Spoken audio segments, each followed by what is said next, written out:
Chapter 1151. His voice was not soft, but he was met with silence. How could the Baiming army soldiers, who had been convinced and successfully tempted by Bai Shuang, betray him just because of a few words? What's wrong? Don't you understand what I'm saying?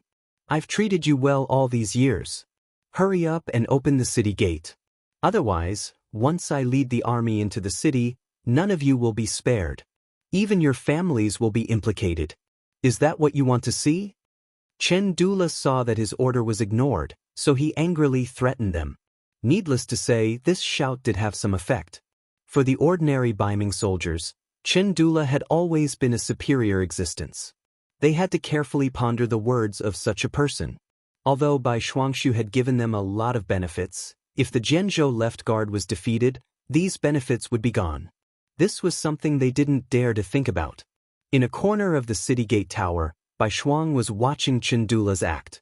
When he saw that the other party was even threatening him, he could not help but coldly snort. Then, he said to a soldier beside him, "Pass down the order. It's time to teach this commander a lesson." The order flag on the city gate tower was waved. Immediately, the west gate of the Jian province left guard was opened. When the thick and heavy city gate creaked, Chen Dula, who still wanted to continue his threats, immediately smiled. Can't we talk nicely? Why do I have to scare you? Sigh, these soldiers are really despicable. After these words came out of his mouth, Chen Dula suddenly widened his eyes. Then, without any scruples, he turned around and fled. He had already seen that the people who came out of the city gate were not ordinary Baiming soldiers, but thousands of cavalrymen led by Tong Long. The Jian province left guard was easily taken down by the 5-star army because of Tong Long. Chen Dula already knew about this. Now that he saw this person riding out, how could he not know what was going to happen? Considering that this person had always been very brave, and even Chen Dula was no match for him in a one-on-one fight. If not now, when would he be able to escape? Just as Chen Dula turned to flee, so anxious that he didn't even notify his personal guards, Tong Long had already led his 25,000 cavalry out of the west gate. At this moment, Tong Long had already been appointed as a battalion commander by Bai Shuang, and the cavalry that originally belonged to him had been returned to him. This kind of trust and use made Tong Long shed tears of gratitude. He swore in his heart that he would definitely perform well. Therefore, at this moment, he rushed out with all his might. If Chen Dula had not seen the situation and fled quickly, he might have really been left behind by him. Although Chen Dula managed to escape, it was a pity that he only brought a dozen men with him. Apart from 2 of them who managed to escape quickly, the rest of them were all captured. One of them even tried to hold Tong Long back by relying on his martial strength, but was beheaded with a single slash. His goal was not to scare Chen Dula away. Using this opportunity to leave the city, Tong Long led his 2,500 cavalry and charged straight at the 30,000 Baiming army that were completely unprepared. This was not going according to the script at all. The 30,000 Baiming army were also confused. They were supposed to be the ones attacking, but now, they were the ones being attacked. Since they were completely unprepared, and the 30,000 infantrymen that came were all infantrymen, Tong Long destroyed their first line of defense in just one exchange. If it wasn't for the fact that the 30,000 men were so crowded that they couldn't retreat even if they wanted to, they might have been directly scattered. On the city gate tower, Bai Shuang saw everything. When he saw that the 30,000 Baiming infantrymen were actually so weak, his eyes couldn't help but light up. Originally, he thought that since the enemy had so many people, he should focus on defense. He never thought that an opportunity would appear in front of him. How could he be polite? He immediately led his men down the city gate tower, and then led the 2,005-star army cavalry that were already prepared for battle and charged out of the city. Originally, Tong Long was prepared to take advantage of the situation and leave. However, he didn't receive the signal to retreat. Then, he saw Bai Shuang leading his army and charging out. At this moment, if he still didn't know what to do, then he would have led his troops in vain. Brothers, continue to attack. Commander Bai is here to support us. Tong Long shouted as he continued to urge his horse to attack. He did his best to maintain the momentum of the charge and not give the Baiming army a chance to counterattack and regain their morale. In less than half an incense stick's worth of time, Bai Shuang led his 2,000 men from the 1st Cavalry Division over. If Tong Long and his men's attack was like a light rain and a level 4 wind, then their appearance was like a rainstorm and a level 7 wind. They unsheathed their swords and slashed out more than 10 times in a short period of time. Especially with the help of the array formation at the tip of the arrows, they quickly pierced through the defense of the northern Ming army. When the second layer of the human wall was also broken down, and before the third layer of the human wall was completely built, they began to kill. Even though Yang Chendong had said before that if possible, they should try not to kill the Han soldiers. However, this was a matter of life and death, and they couldn't care less. In this battle of life and death, the 2,000 cavalry of the No. 1 Cavalry Division fully displayed their bravery and what it meant to be unstoppable. Under the storm-like attacks, the formation attacks were like arrows piercing through the air. One by one, the Baiming army soldiers were cut down to the ground, and the soldiers who wanted to establish a defensive line were sent flying by the charge of their warhorses. As their morale continued to soar, the advantage of the 5,000 cavalry became greater and greater, and the morale of the Baiming army began to waver. No one knew who was the first to turn and flee, but it caused a chain reaction that caused the entire army to collapse. The 30,000 Baiming army did not even have a chance to stand firm before they were defeated. Riding on his warhorse, Chen Dula still had a look of lingering fear on his face. Seeing that the situation was over, he knew that there was no way to turn the situation around. He could only hatefully turn and leave. Since their general had left, how could the soldiers under him continue to risk their lives? It was really death, escape, death and injury. The 30,000 soldiers left behind a ground full of corpses and captives, and in the end only 10,000 managed to escape. With 4,500 cavalry, not only had they defeated the 30,000 Baiming army, they had also killed 5,000 and captured 15,000. This kind of accomplishment caused the surrendered Baiming army soldiers to be dumbfounded. In the past, they had been talking about how powerful the 5-star army was. This time, they had really opened their eyes. The capture of captives and the cleaning of the battlefield continued until nighttime. Even so, it was still not completely cleaned up. Considering that there was no one in Jinzhou's Zuowei city who belonged to him, Bai Shuang still brought his men back to the city. Seeing their return, everyone looked at them with respect. When Bai Shuang saw Tong Xing at the city gate leading the people to welcome him, he first laughed and then said, "Everyone has worked hard in this battle. In a while, we will reward you according to your contributions. Don't worry, even the soldiers who defended the city will be rewarded. By the way, the battlefield outside the city has not been cleaned up yet. If there are any people who want to help, you can go now. Don't worry, you only need to hand over 80% of the things you picked up. The remaining 20% is yours." What? Is this true? The people who were originally lining the streets to welcome them were shocked when they heard this. They were not here to support the 5-star army. Although they had won the battle and protected Jinzhou's Zuowei city, in the eyes of most people, even if Chendula took back this place, they would not be too surprised or flustered. After all, they were just ordinary people. To them, it did not matter who the emperor was. The reason why they came here was because Tong Sheng promised to share the meat soup that the soldiers drank. This was the real benefit. But now, they suddenly heard that they could also get benefits. Moreover, they could get 20% of whatever they took. This was something that they had never thought of before. That's right. Our 5-star army will definitely keep our word. I just want to remind everyone that the things you took must be handed over to the government.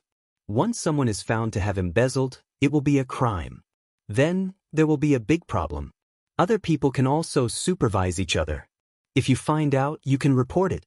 As the informant, you can get 50% of the things as a reward.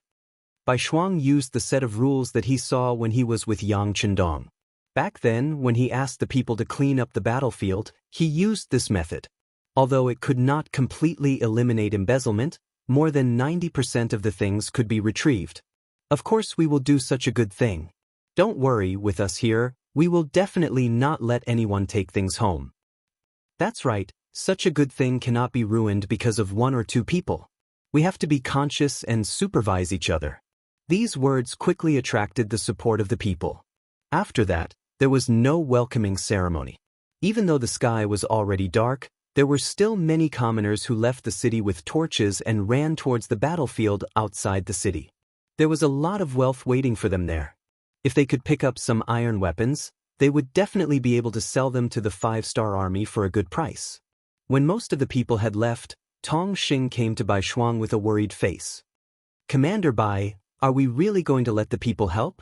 Once they have money, will they listen to our orders? Just like just now, if it wasn't for the meat soup, I'm afraid that they wouldn't have come out to welcome the victorious army." Tong Xing's thinking had become a common problem among the people in power. They didn't want the people to be so poor that they couldn't even afford to eat, but they also didn't want them to be so rich that they wouldn't listen to their orders. But they didn't know that if a country really wanted to be rich and powerful, they had to learn how to hide their wealth from the people. As long as the people had money in their hands, they would protect their rights and interests from being violated. When faced with an invading enemy, they would do their best to protect them. It wouldn't be like now where no one cared about the outcome of the war. Chapter 1152. These words were said by Yang Chendong, so Bai Shuang naturally believed them without a doubt. Now that he saw Tong Xing so anxious, he comforted him and said, "Don't worry, everything is under control. By the way, Elder Tong, thank you for helping to defend the city this time. I will definitely report your contribution. I'm sure Bugnam of Gojoseon won't mistreat you." Speaking of his own matters, Tong Xing was a little reserved. He smiled and said, well said, well said. Not to mention what happened in Jianzhou's left guard city, Chendula had only run a few dozen miles when he met General Li Tong, who came to his rescue.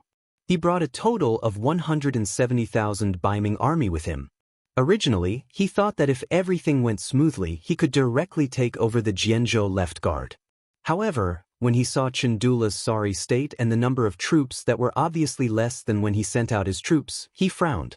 "General Chen, it seems that everything is not going well."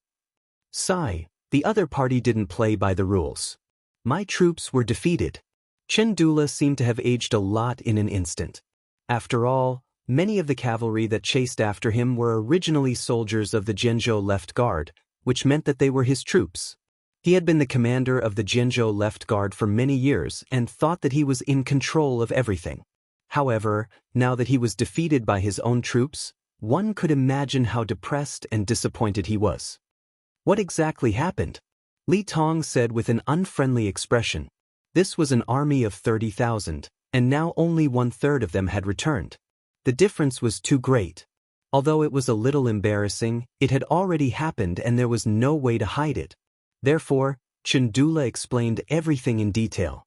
In the end, he said, "The cavalry of the 5-star army is indeed powerful. Although we have the advantage in numbers, without preparation, we can't use our advantage in numbers at all. This time, I was careless and thought that the other party wouldn't dare to make a move. General Li, I beg for your forgiveness." Li Tong's expression was very ugly. He wanted to say that he was indeed guilty. He had lost 20,000 troops in an instant and even deserved death. However, Li Tong didn't dare to punish him for his crimes. Putting aside the fact that Chendula was a third-rank military official in the imperial court, just like him, he didn't have the authority to set up a court. Furthermore, this was the Liaodong region, and Chendula had been operating here for many years. It was impossible to say that he didn't have any connections. If he dared to kill such a person, he would definitely receive the full force of the other guards. If that was the case, it would be strange if he felt good about it. Even if he could not incriminate Chendula, Li Tong would not let Chendula have a good time. After thinking for a while, he said, "General Chen, no matter what, we have lost 20,000 soldiers and horses this time.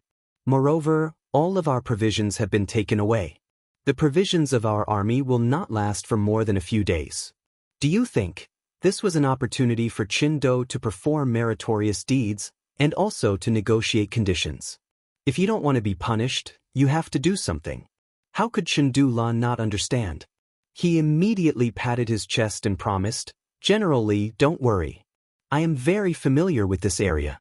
Whoever has money and provisions is in my heart. How about this? I will go find them now and collect taxes again. Then I will have to trouble you, General Qin. Li Tong was waiting for this sentence.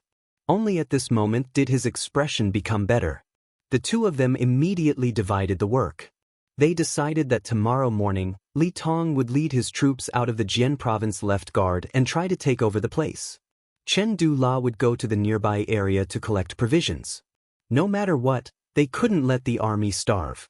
Not to mention the process of collecting provisions and the resentment of the people by Chen Du La's 10,000 soldiers, Li Tong and his army of 170,000 arrived at Jian province left guard city the next morning.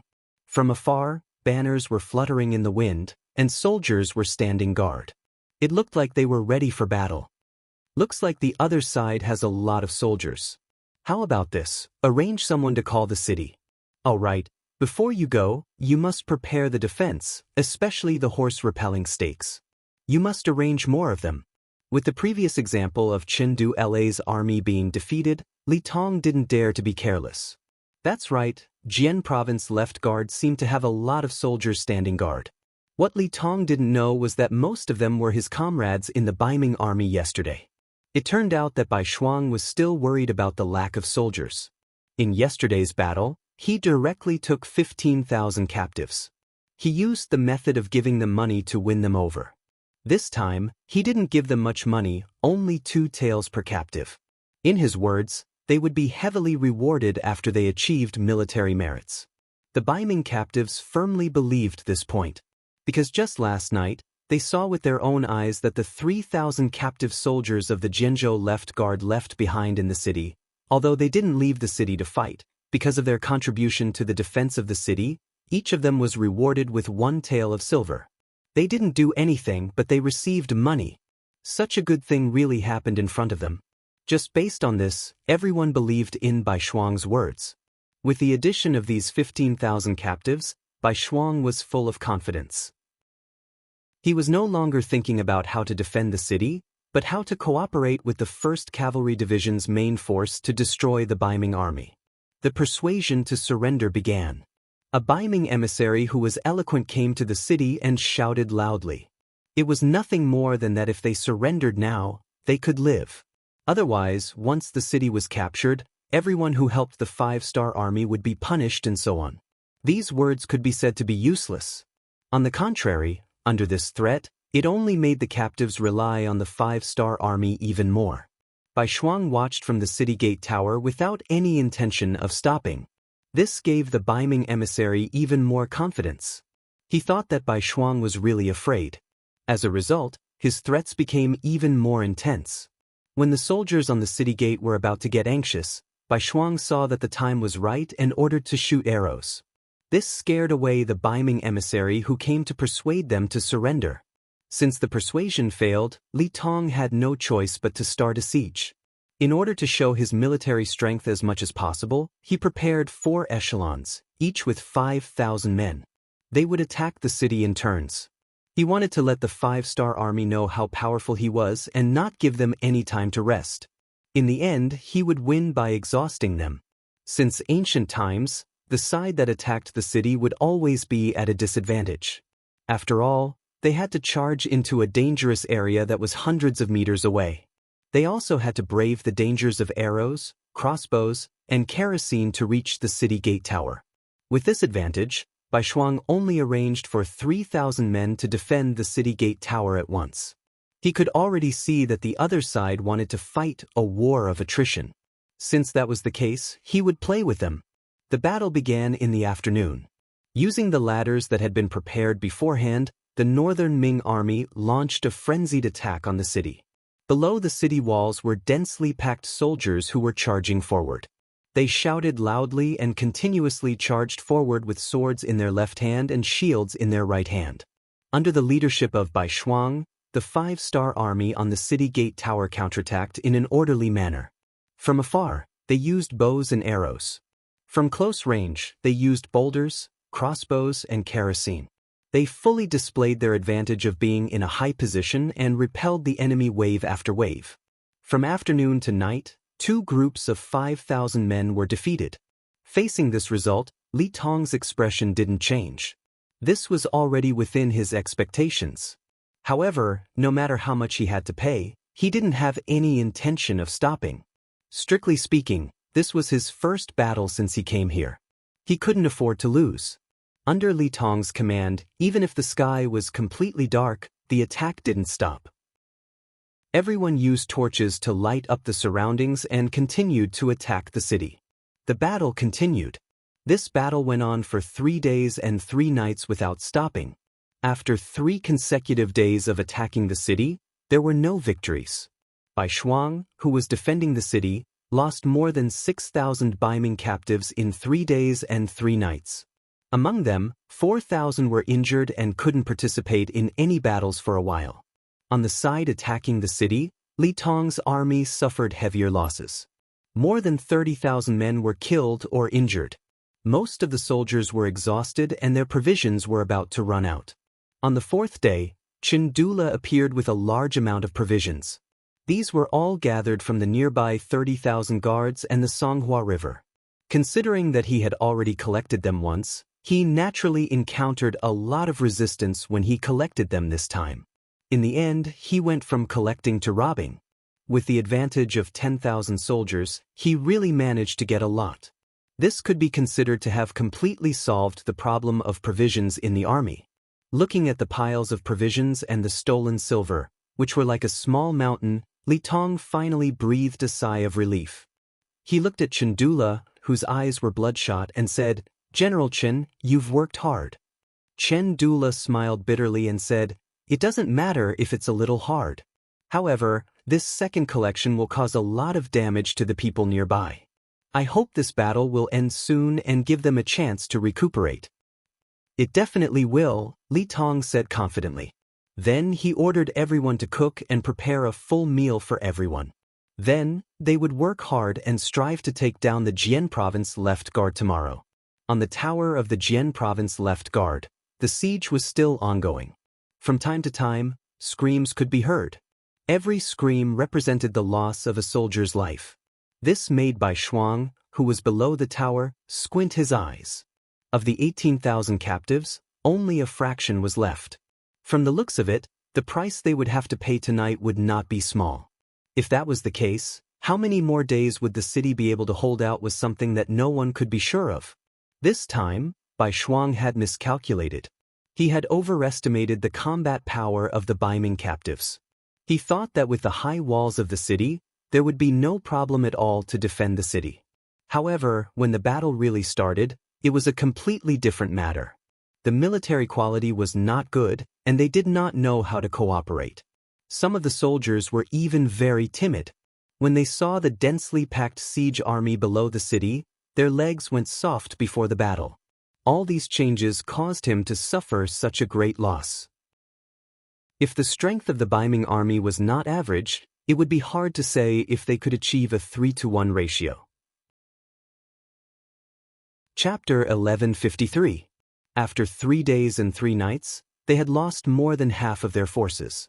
If this continued, they would probably lose the city in another 3 days and 3 nights. "Commander, why don't we kill our way out? With the advantage of our cavalry, we should be able to catch them off guard and reduce the pressure on the city." Ever since Tong Long had been promoted to battalion commander, his heart was filled with the desire to perform meritorious deeds. He had noticed that Bai Shuang's black cloak, which represented his status as a regiment commander, was very eye-catching. If he wanted to gain merit, he could only perform well on the battlefield. Fighting outside the city was undoubtedly the best opportunity. How could Bai Shuang not know that a cavalry attack could turn the tide of the battle? However, he did not think that the Baiming army, who had suffered a loss once, would be unprepared. Although he could not see anything from the tower, he had a feeling, or perhaps his sixth sense, that the Baiming army was waiting for their cavalry to leave the city. "Battalion Commander Tong, there is no need to rush. Before we know the enemy's background, any action outside the city is a risk. Unless it is absolutely necessary, we will not take the risk." Considering that there was no evidence, Bai Shuang did not say it clearly. However, when Tong Long heard these words, his face was filled with displeasure. "Commander Bai, you can't be afraid, right? If that is the case, then hand over my 2,500 cavalry and I will go out to fight. Impudent. Bai Shuang suddenly let out a cold snort, and the aura of his entire body was released, shocking Tong Long on the spot. All along, Bai Shuang had given him the impression that he was very refined, even when he was killing enemies on the battlefield. Perhaps this had something to do with the fact that he had learned from Yang Chendong, but this did not mean that he did not have a temper. When people were chatting in private, they could talk about anything. However, when it came to a battle, when it involved the lives of tens of thousands of people, he could not be careless. Otherwise, not only would he die, he would also let down his teacher, who had valued and nurtured him. There can only be one military order in the army. Tong Long, are you going to disobey a military order? Bai Shuang's aura surged as he asked in a thunderous voice. Tong Long himself was indeed somewhat undisciplined. Otherwise, he wouldn't have led 3,000 cavalrymen out of the city despite Chendula's disapproval. In the past, he had not taken Chendula seriously because the Tong family was powerful enough in the Jianzhou left guard. But now, when he faced Bai Shuang, especially when he shouted at him, he unconsciously became a little timid. When he saw that the other party was angry and reprimanded him with military discipline, he quickly cupped his fists and said, "Your subordinate doesn't dare. It's best if you don't dare. I can also tell you clearly that no means no. If you dare to act without permission, even if you come back victorious, you will be punished by military law. The lightest punishment will be 50 beatings, and the heaviest punishment will be beheading. You decide for yourself." Bai Shuang left this sentence and walked towards his small courtyard. There was still a big battle tomorrow, so he had to seize every moment to rest. Tong Long, who was left behind, had an ugly expression on his face. If he sent out troops without permission, he would be punished even if he won. This made his thoughts of doing something wrong disappear instantly. Now that he had betrayed Baiming, if he offended the 5-star army, there would be no place for him in the world. Suppressing the thought of sending out troops alone, Tong Long shook his head and left. In his heart, he was only thinking that if the city was really in danger, Bai Shuang would probably accept his suggestion. Bai Shuang did the right thing this time. This was because Li Tong had already prepared an army of 10,000 men under the Jianzhou left guard city. They carried bows and arrows on their backs and formed a semicircle, waiting for the 5-star army's cavalrymen to appear. Then they would surge forward and deal a heavy blow. Considering that Chendula's army had been defeated, Li Tong made an extra move. It was a pity that it hadn't been used yet. It didn't matter. Although it hadn't been used, Li Tong wasn't discouraged. In his opinion, since the provisions had been supplied, he only needed to continue attacking the city. With the advantage of military strength, there wouldn't be any place that he couldn't conquer. He had even thought about it. He would launch an even fiercer attack tomorrow morning. He was determined to take down the Jianzhou left guard city.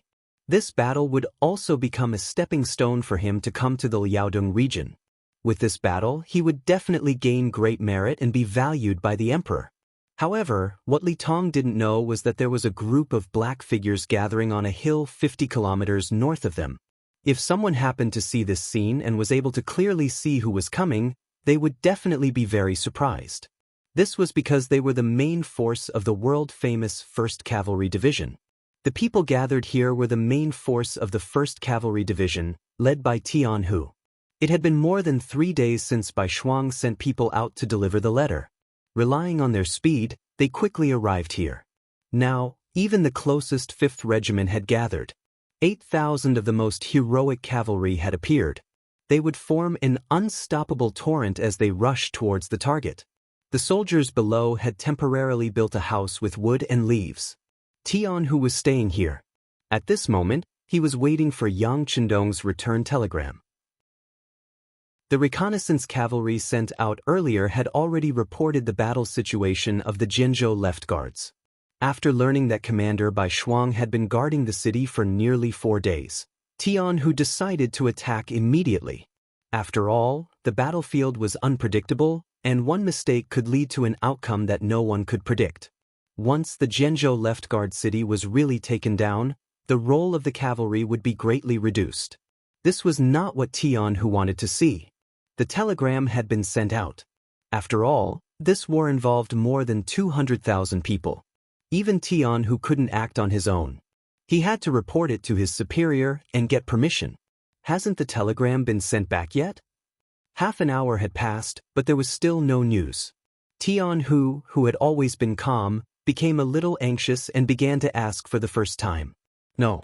The telegraphist of the 1st Cavalry Division shook his head and continued to stare at the radio station.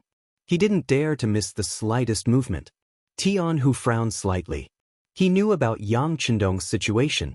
There were 3 radio stations around him, and one of them was a motor that could be manually generated. With these, it was impossible for the radio station to run out of power. Then why didn't he call back after receiving the telegram? According to the rules, the army couldn't act rashly without a reply. But if there was no reply, would they have to wait forever? It was not an exaggeration to say that the Jianzhou left guard city was racing against time. One more day meant one more day of danger. Someone, send another telegram to ask. Tian, who was a little anxious, continued to send an order to the telegraphist. What Tian, who didn't know, was that 30 kilometers northeast of them, there was a group of cavalrymen rushing towards them at high speed. From afar, they were all dressed in black clothes, black armor, and black cloaks. Streaks of murderous aura constantly collided with the surrounding air. Only one cavalry unit in the world could carry such a murderous aura and be so well equipped. It was Yang Chendong's black cavalry. Just behind these cavalry units, a torrent of bicycles followed. Their speed was not much slower than that of the war horses, and they always maintained a certain distance from the cavalry. If one looked carefully, one would see that these bicyclists were all carrying long objects wrapped in black cloth behind them. What else could they be if they weren't spears? The team was constantly moving forward. Among them, a white horse under a golden cloak was particularly eye-catching. At this moment, beside the white horse, there was also a strong man riding a war horse who was saying something. Young Master, Commander Tian, who just sent another telegram asking for a battle. Do you want to reply? This Tian, who is good at everything, but recently his murderous aura has been too strong. He needs to calm down. This time, just treat it as a training. Don't worry about it, let's continue on our way. Yang Chendong, who was riding on the white dragon, laughed, then shook his head gently. Obviously, he intended to polish Tian, whose temper. After all, he would be entrusted with greater responsibilities in the future. It would be bad if he couldn't keep calm when something happened. After talking about Tian, Yang Chendong looked at the dark scene around him and asked in a deep voice, Beta Persei, how far are we from Tian, whose division? Young Master, it's less than 30 miles away. We can arrive in half an hour. Beta Persei replied confidently. Being able to stay by Yang Chendong's side was indeed very impressive, but in reality, the burden was also very heavy. Whether there was something or not, they had to understand it. Very good. Inform the team that there's no need to rush. Try to preserve the team's physical strength as much as possible. This time, we'll test the strength of the 1st Cavalry Division. Yang Chendong smiled. The reason why he didn't reply to the telegram was because he wanted to test them. It was said that the 1st Cavalry Division was very powerful. This time, Yang Chendong wanted to test it himself. The test stone was his own 1,000 Black Knights and the 4th Army Division. The 1,000 Black Knights had just been replenished. Needless to say, those who could join were naturally the strongest. It was not an exaggeration to say that they were the cream of the crop. Who knew how many people their loyalty was? Fortunately, the chief of security, Yang Chendong, had been doing this work. There were many candidates to be tested, so they could finish replenishing the Black Knights in such a short time. They took a boat from Crimson City all the way to Yang Chendong's side. However, such people also had a special characteristic. Perhaps they were indeed capable, but they always had a sense of arrogance. Yang Chendong wanted to use this opportunity to test their strength. At the same time, he wanted to warn them that although the Black Knights were strong, if they didn't work hard, they could be overtaken by others. The 4th Army Division was needless to say. Firearms had a natural advantage over cold weapons. In order to suppress the momentum of the 1st Cavalry Division, Yang Chendong specially allowed the 4th Army Division to participate and asked them to use empty shells. Chapter 1154. Commander Ling Daqiang naturally agreed with this order. Cold Front's reputation had been overshadowed countless times by the world's #1 Cavalry Division. Now that there was such an open and above-board opportunity to take revenge, he naturally wouldn't miss it. In order to achieve the goal of completing the mission, he ordered all the soldiers of the Cold Vanguard to be in their best condition. If anyone dropped the ball, they would be kicked out of the Cold Vanguard. This was no longer just a matter between the 4th Infantry Division and the world's 1st Cavalry Division. It concerned the reputation of the entire Cold Vanguard. Under Yang Chendong's orders, close to 10,000 soldiers quietly arrived. The scouts sent by the 4th Division and the Black Knights were the best scouts. Very quickly, the scouts sent by Tian Hu were eliminated one by one. With the advanced firearms and the speed of the Black Knights, the 1st Cavalry Division was at a disadvantage, at least on the outskirts. Tian Hu was naturally unaware of all this. At this moment, he was still waiting for Yang Chendong's reply. It was almost midnight. Soon, the sun would rise, but there was still no news. Tian Hu was burning with anxiety. Waiting felt like forever. Tian Hu had already drunk at least 5 cups of tea, but there was still no news from the telegraph operator. Just as he was feeling uneasy, the 3rd Regiment Commander, Hu Bo, arrived outside the tent and said loudly, "Division Commander, Hu Bo wishes to see you. Come in." Tian Hu straightened his body and tried his best to hide his anxiety. Then he took out the style of a division leader. Hu Bo entered the tent and saw that there was only Tian Hu and the telegraph operator. She immediately understood and asked with concern, "Division Commander, is there still no news from Bugnam of Gojoseon?" There was nothing to hide, so Tian Hu admitted it. He then looked at Hu Bo and asked with a smile, "What? Did the 3rd Regiment Commander come just to ask about this?" "Of course not. Master, I'm here to report to you that there seems to be something wrong with tonight's situation." Hesitantly, Hu Bo spoke of her feelings. As a general under the King of the Grassland, Hu Bo did indeed have some ability. Perhaps he was born to fight, but whenever he encountered danger, he would always feel uneasy.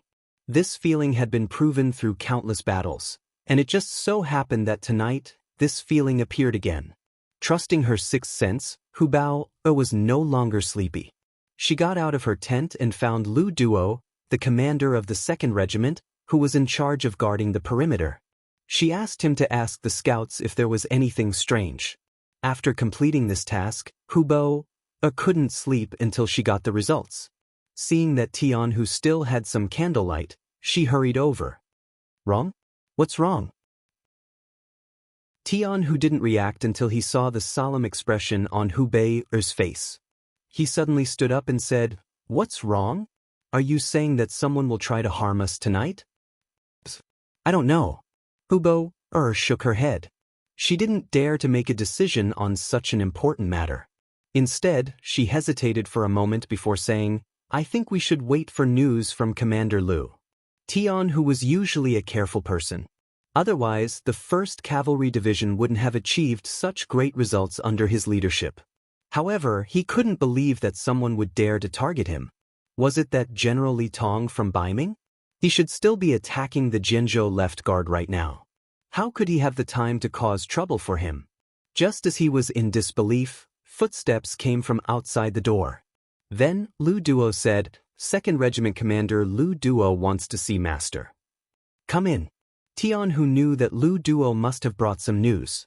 Moreover, from Lu Duo's somewhat anxious footsteps, Tian Hu faintly felt that something was wrong. Lu Duo quickly appeared in front of Tian Hu.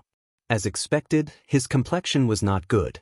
He first nodded to the 3rd Captain, Hu Bo, who had reported to him. Then he looked at Tian Hu and said, "Division Master, I just sent someone to contact our scouts.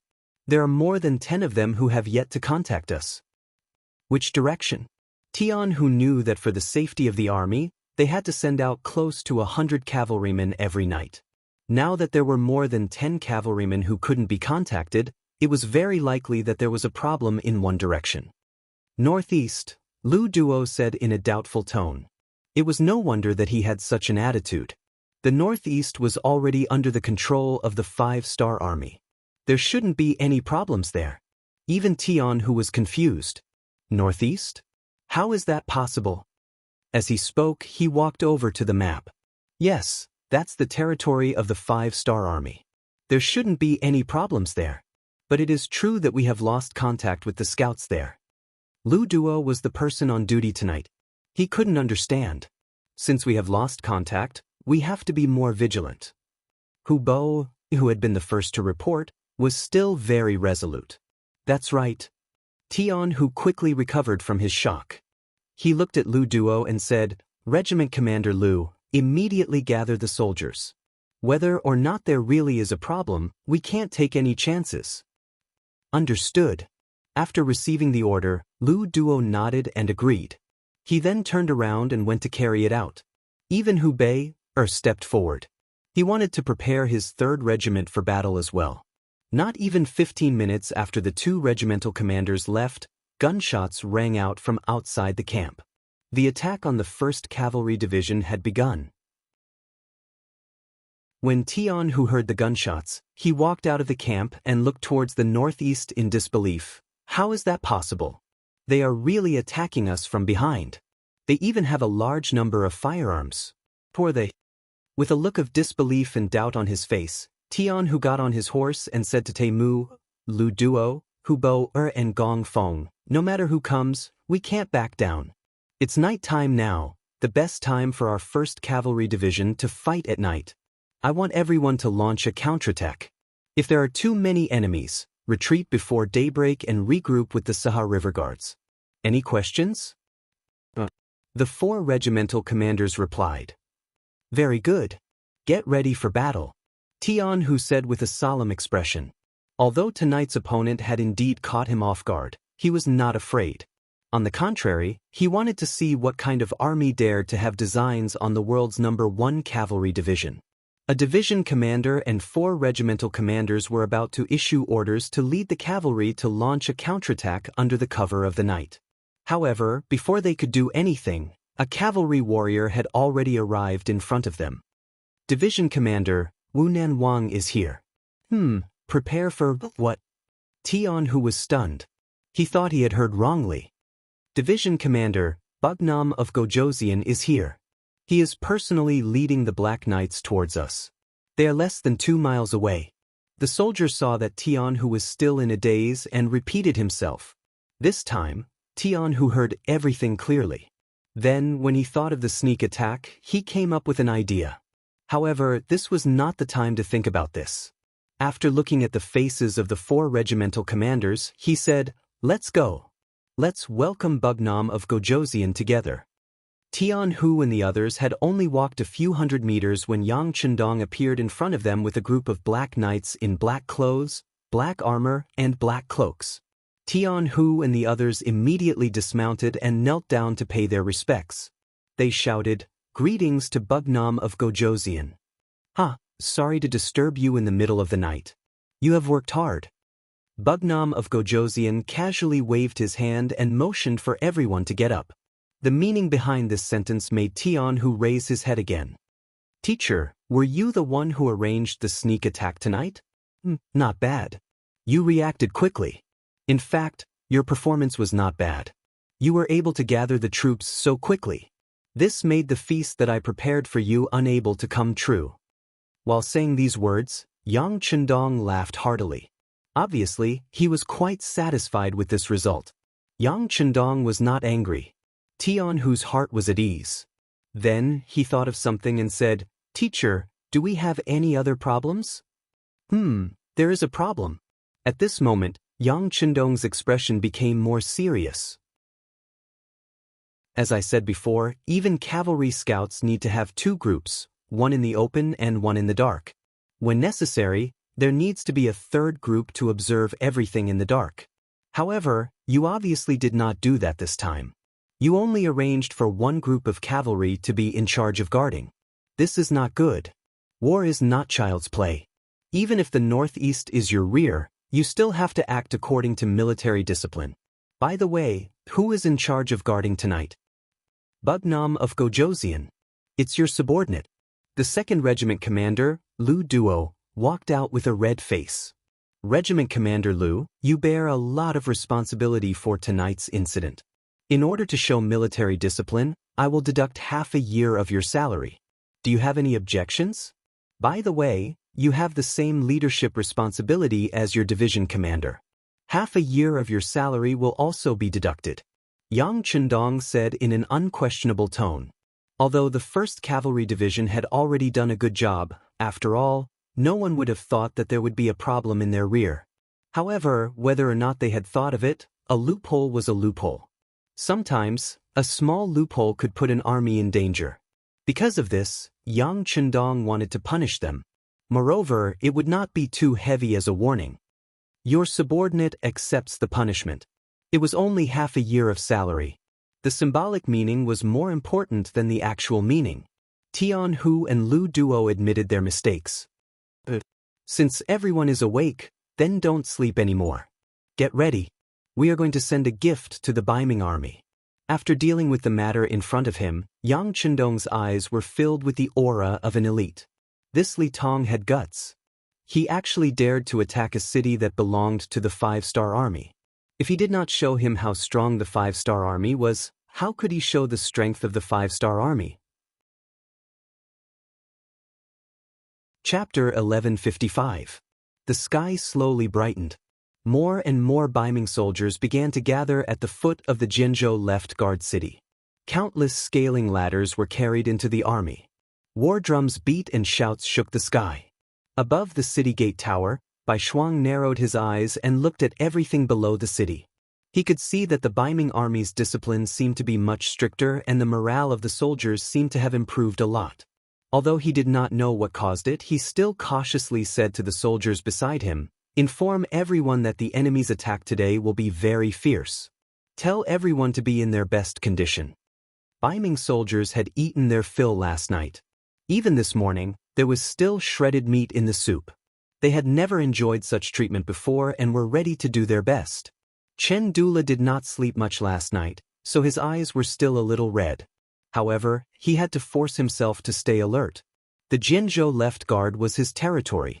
If he could not get it back, it would be a great sin. Even if it was for his own life, he had to fight with all his might. Li Tong, who noticed this scene, looked at Chen Dula's appearance and laughed. "Don't worry. We have so many soldiers. It's only a matter of time before we take down the Jianzhou left guard. This will still be your territory." It was no wonder that Li Tong was so happy. Once they took down this place, he would have made a great contribution. Not only would he have taken back the city, but he would also have defeated the 5-star army. When he reported this to the imperial court, he would have made a great contribution. He would also be the first general to defeat the 5-star army on the battlefield. Just thinking about it made him feel good. Yes, General Li is right. We must take down the Jianzhou left guard. Chen Dula said with a hint of ruthlessness in his voice. Both generals made up their minds and the general attack began. In order to achieve the goal of taking down the Jianzhou left guard in one battle, they sent out 4 echelons in the first battle, a total of 20,000 soldiers to attack the city. They launched a wave of attacks from the east, south, west, and north. There were only 8,000 soldiers guarding the city, and they were divided into 4 towers. There were only 2,000 soldiers on each tower, and the weakness of the lack of military strength was quickly revealed. After only half an hour of fighting, some Baiming soldiers had already rushed up the city walls. Although they were quickly suppressed, the situation was still very dangerous. "Commander, let's switch from cavalry to infantry and reinforce the tower." Tong Long could tell that the situation was not good, so he anxiously suggested to White Shuang. "No. Let the cavalry prepare to leave the city for battle." Bai Shuang shook his head. He knew very well that the 2,000 men he brought with him and the 2,500 men under Tong Long's command were all cavalrymen. Asking them to dismount and fight was tantamount to giving up their greatest advantage. It was not worth it. Furthermore, he didn't think that these 4,500 people would be able to turn the tide of the battle. They would only be able to hold on for a little longer. Looking into the distance, Bai Shuang's expression remained calm. However, in his heart, he said anxiously, "Master, why aren't you here yet?" Could it be that the Jianzhou left guard was going to give up just like that? The siege was still ongoing. As if he could see that victory was already decided, Li Tong sent out another 20,000 soldiers, divided into 4 echelons, and continued to increase the number of soldiers, causing the Jianzhou left guard's defense to become shaky. When Chandula saw that the city was about to fall, the trace of worry in his heart finally disappeared. He laughed and said, "General Li is amazing. If this continues, the city will definitely fall today. When the 5-star army's reinforcements arrive, we can only leave regretfully." I hope that the 5-star army's reinforcements will arrive. I have arranged a feast for 30,000 soldiers at the back of the army. Li Tong arrogantly snorted and then laughed. "I'm just afraid that some people won't dare to come. Otherwise, I'll let them see how powerful we are." "General Li is wise," Chandula said flatteringly. There were indeed 30,000 Baiming soldiers at the back of the army. They had a large number of horse barricades, but because they were well hidden, they couldn't be seen from afar. Among them, there were also many archers and spearmen. They were specifically used to deal with the 5-star army's cavalry.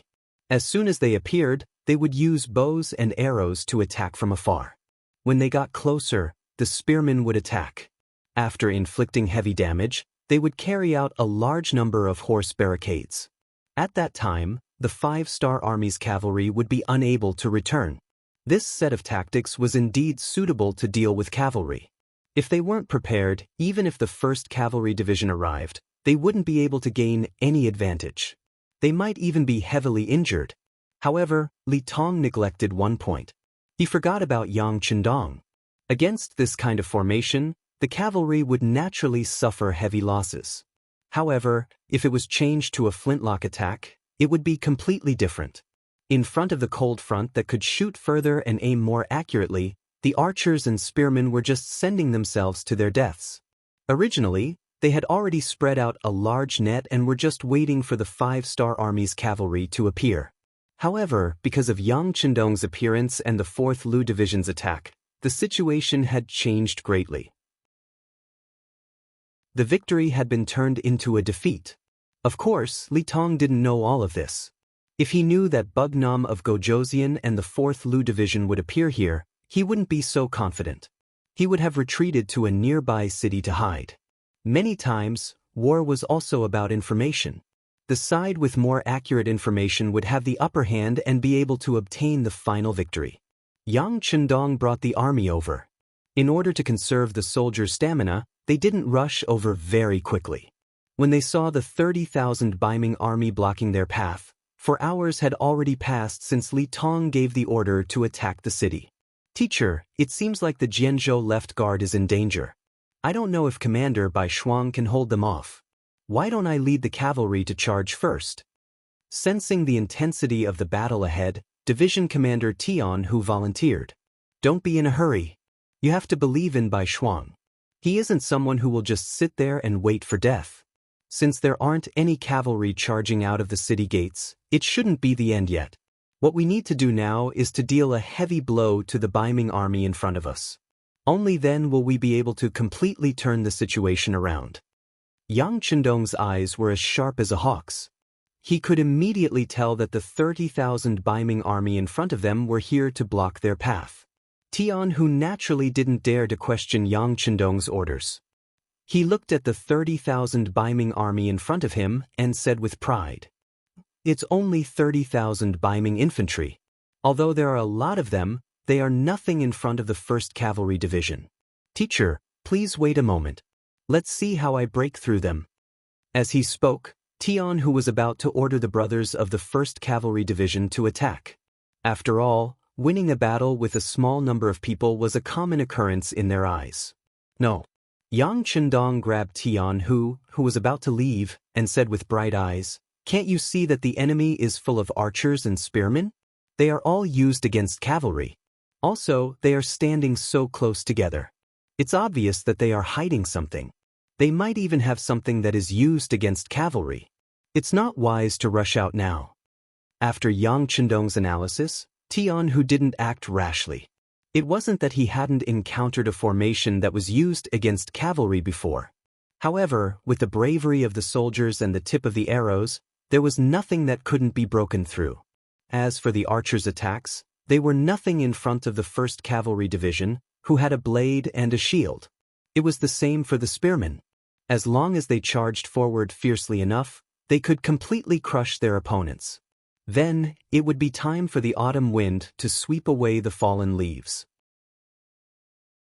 However, if the enemy was still hiding some trump cards, then it would be bad. After all, the 1st Cavalry Division's biggest weakness was that they were too few in number. They only had 8,000 men now. Even if they lost 3-1, they couldn't afford to lose so many men. Teacher, there's no hurry. Let the 4th Master Lu take action. They have been holding back for a long time. Moreover, the formation in front of them doesn't have the slightest bit of obstruction. Yang Chendong saw Tian Hu's hesitation and chuckled. Then, he turned to the 4th Master Lu's Ling Daqiang and said, Master Ling, is there any problem with leaving the first battle to you? Other than the 4th Master Lu, the rest were all cavalry. Ling Daqiang originally thought that he wouldn't have anything to do in this battle and was prepared to capture captives. But now that the first battle was going to be handed over to him, how could he possibly decline? Thus, he immediately agreed with a face full of joy. 6th Young Master, just wait and see. An opponent like this who doesn't even have the slightest bit of resistance is exactly like a meal on a plate for us 4th Master Lu. Ha! The spearmen were afraid that the enemy would hide. If there were any obstructions, then it would be depressing.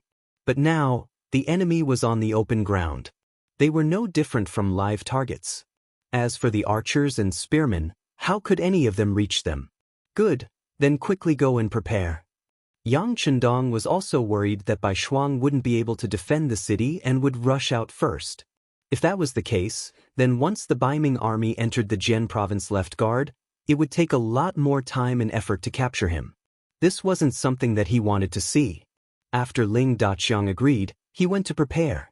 The 4th Master Lu was originally part of the Cold Vanguard formation. It was an absolute elite force. After the order was given, the 4 regiments under it spread out and began to charge towards the 30,000 Baiming army blocking the way. The 30,000 Baiming army was currently gathered together out of boredom. The mission that Li Tong gave them was to stop any cavalry from the 5-star army that wanted to reinforce the Jian province left guard. However, seeing that their attacks were getting fiercer and fiercer and that the city was about to be taken, there was still no sign of any reinforcements. Many of them began to slack off, thinking that no more enemies would appear. Chapter 1156. When the 4th Lu Division suddenly appeared in the distance and turned from a small black dot to a large black dot, it also attracted the attention of the soldiers. Some of the Kiliarchs and Centurions also shouted loudly, ordering their soldiers to prepare for battle. That's not right, they aren't cavalry? Some of the sharp-eyed soldiers saw that the enemy wasn't cavalry as General Li Tong expected. That's right, they aren't cavalry. What's going on? As the distance between the two sides decreased, more and more soldiers voiced out their doubts. Who cares what kind of soldiers they are? If cavalry can't charge over, infantry won't be able to either. Everyone, prepare yourselves. Especially the archers, wait for orders to fire. Although the Baiming general in charge of leading the troops was also curious, he still pretended to be calm due to his duty. As he gave his orders, he also arranged for a soldier to report everything that happened to General Li Tong. In order to reach the goal of quickly engaging the enemy, the soldiers of the 4th Lu Division rode their bicycles and rushed to the battlefield. Only when the distance between the two sides was 3 li did they stop their bicycles and change to running. Then they rushed towards the Baiming army. They're here. They're so fast. Everyone, prepare for battle. Seeing the speed of the army, the Baiming general in charge of leading the troops had a trace of panic in his eyes. Especially the mounts of the 5-star army, they were something he had never seen or heard of before. People often feared things they didn't know, and this Baiming general was one such person. Among the 30,000 soldiers, 10,000 of them were Baiming archers. They had already received orders to draw their bows and reload them. Once the enemy got close, they would release their arrows and heavily injure the enemy. 1,000 meters, 800 meters, 600 meters, 400 meters, 300 meters. They stopped. The northern Ming soldier who was in charge of observing the distance between the two sides cried out in alarm. He couldn't understand why they suddenly stopped charging. Just as he cried out in alarm, the commander of the 4th Army Division, Ling Daqiang, also gave the order to start shooting.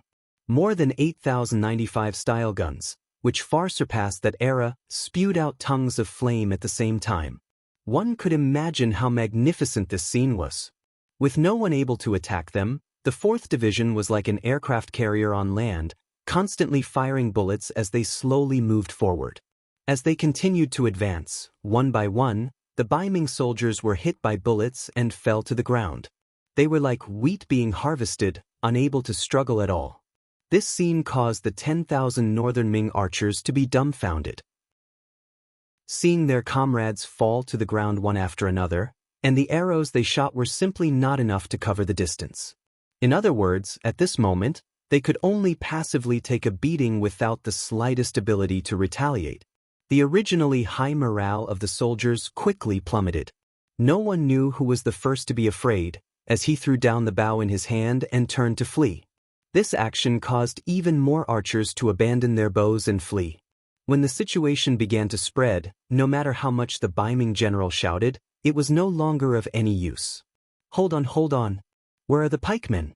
If there are any deserters, kill them without mercy.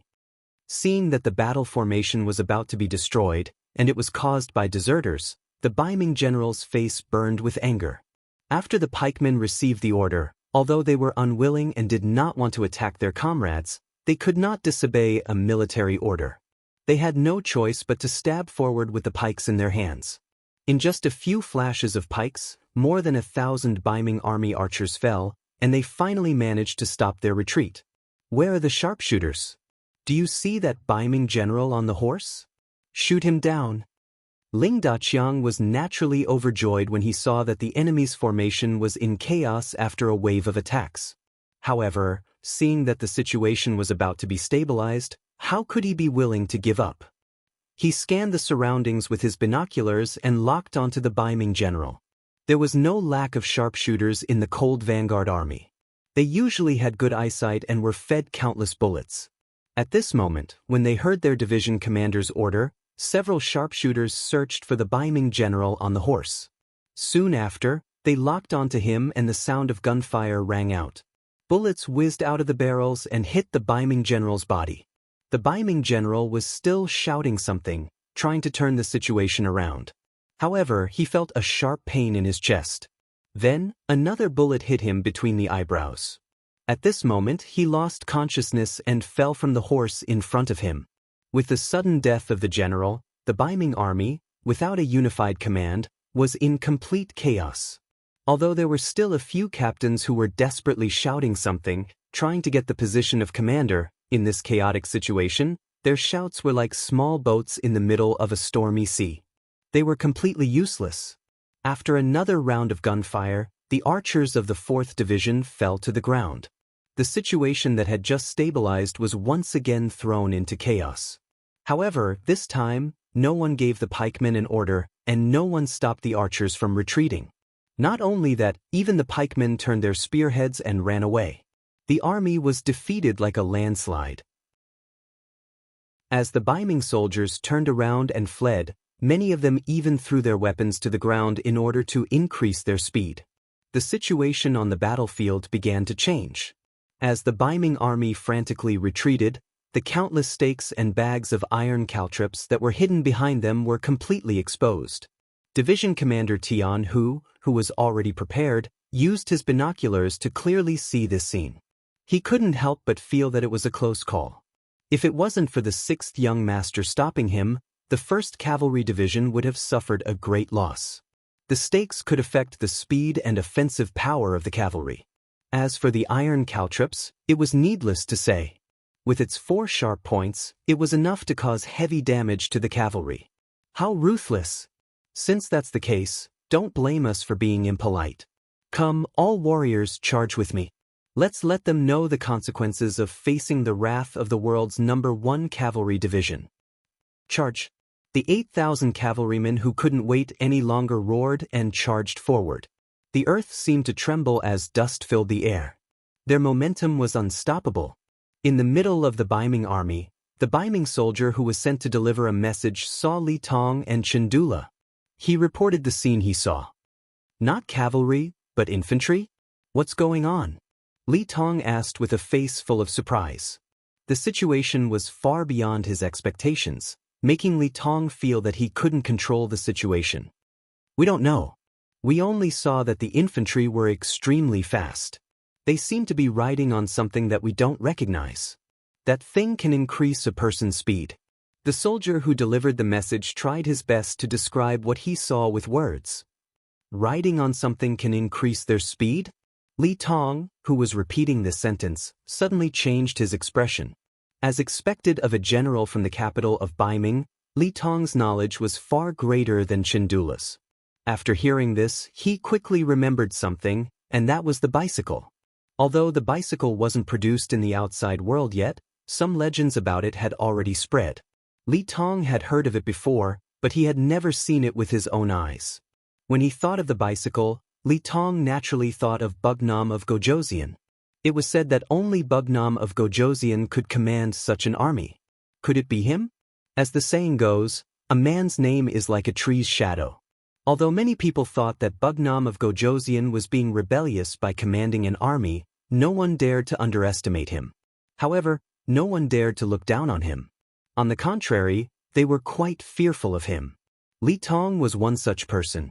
If it was really Bugnam of Gojoseon who appeared here, Li Tong would have to think carefully. This was an existence that was regarded as a war god. No one had ever taken advantage of him before. How could he resist such a person? Just as Li Tong was struggling in his heart, he suddenly heard a burst of firecracker-like sounds. This sound startled him, and he immediately thought of the Flintlock army. Li Tong, who had a trace of suspicion, was now certain. His originally confident spirit was hit. He almost instinctively shouted, "Oh no, it's Bugnam of Gojoseon. It seems that we can't take down the Jianzhou left guard. Retreat, prepare to retreat." Is Bugnam of Gojoseon here? Chandula, who was on the side, asked as if he hadn't asked the question yet. Then he looked at Li Tong and said, "General Li, we have hundreds of thousands of soldiers. Even if he's here, what's there to be afraid of? We can still fight him." Fight my ass. Didn't you hear those gunshots? On such an open land, what can we use to fight?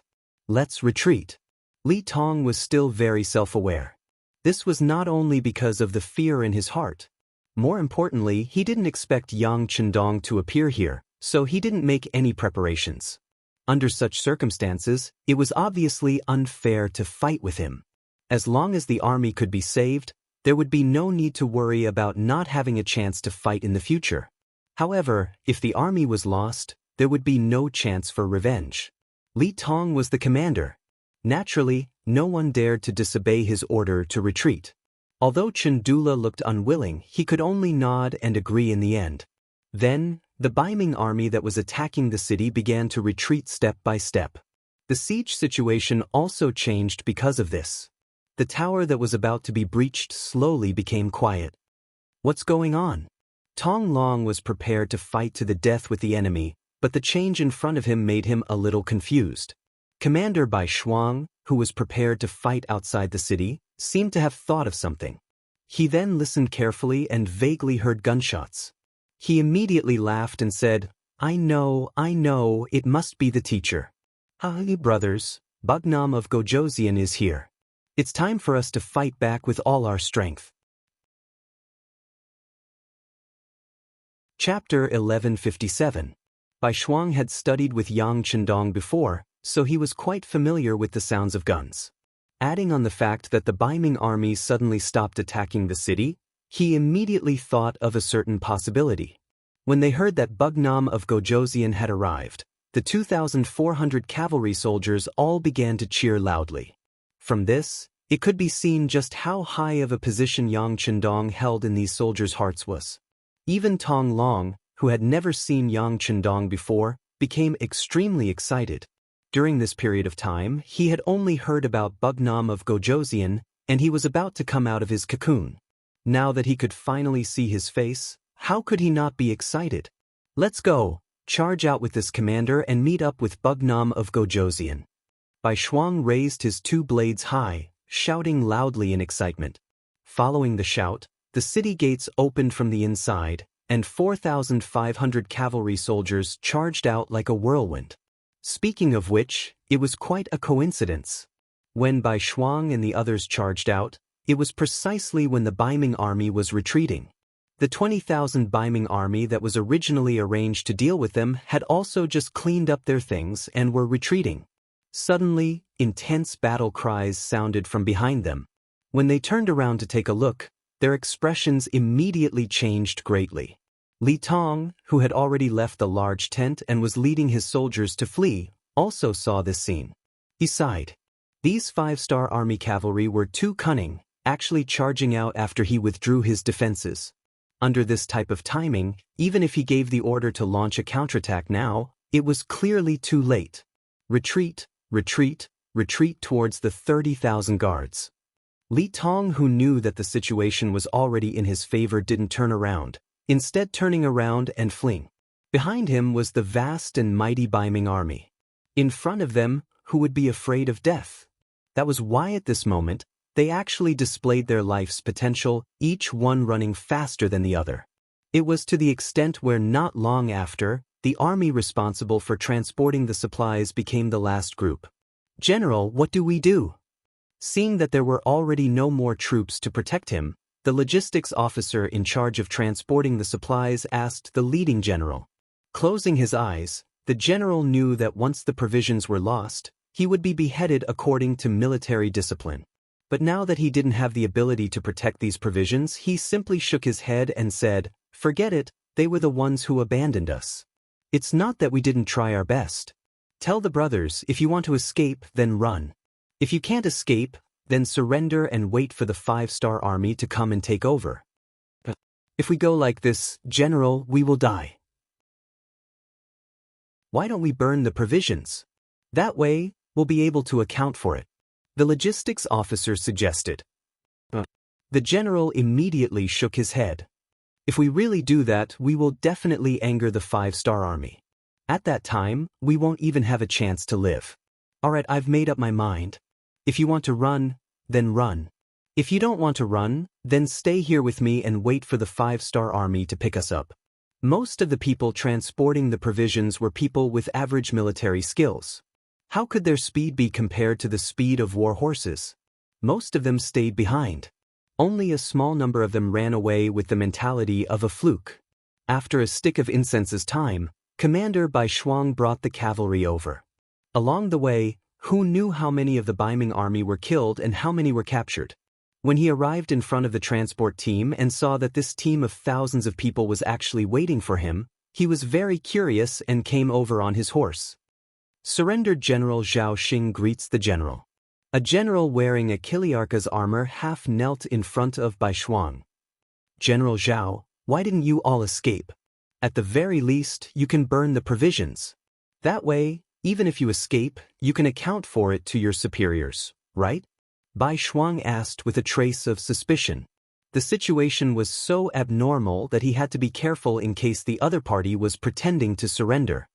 "We can't burn them." Zhao Xing shook his head and said, "With these provisions, countless people can eat and many people can survive. If we burn them, then the only ones who will suffer will be the soldiers and civilians who have no food to eat. Zhao Xing can't do something that would incur the wrath of the heavens and people just to avoid a punishment." Who would have thought that a mere chiliarch in charge of escorting grain would have such knowledge? This was beyond White Shuang's expectations. He carefully sized up Zhao Xing's appearance again and memorized it in his heart. Then, he took out a token from his bosom and said, "This is my position token. Take this back to Jian Province's left guard city. If anyone asks you about the provisions, you can show this token. Do you have any questions?" After taking the token, Zhao Xing nodded solemnly. General Bai, don't worry.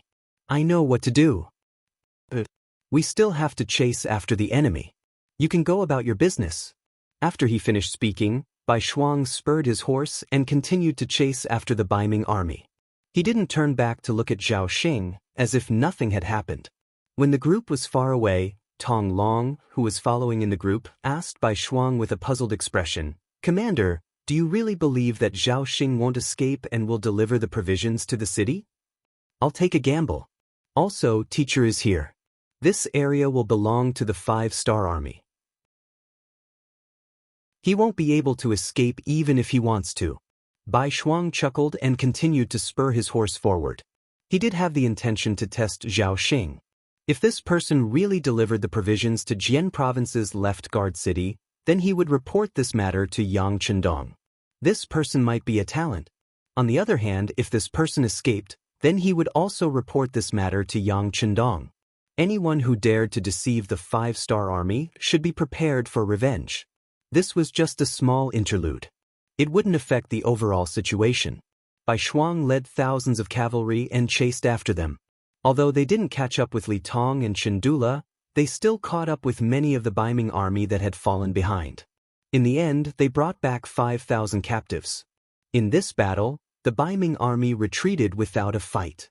They lost a total of 40,000 men. 7,000 of them died in battle. The rest were all captives. When Bai Shuang brought the 5,000 captives back to the Jian Province's left guard city, Yang Chendong had already entered the city and was listening to reports from all sides. When Bai Shuang and Tong Long appeared in the main hall of the residence, Yang Chendong's loud laughter rang out. "Bai Shuang, it has been hard on you this time. You deserve the most credit for being able to destroy the enemy. Teacher Xie, this is what Bai Shuang should do. By the way, teacher, this person is Tong Long. He made a great contribution by defeating the Jian Province's left guard city without shedding a drop of blood." Bai Shuang took this opportunity to recommend Tong Long. This was the first time Tong Long met Yang Chendong. Although he was older, for some reason when he saw Yang Chendong, he was shocked by the powerful aura emitted by him. He couldn't help but kneel on the ground. "This general, Tong Long, greets Bugnam of Gojoseon. May you live 1,000 years. There's no need for that. We can talk casually." Yang Chendong chuckled.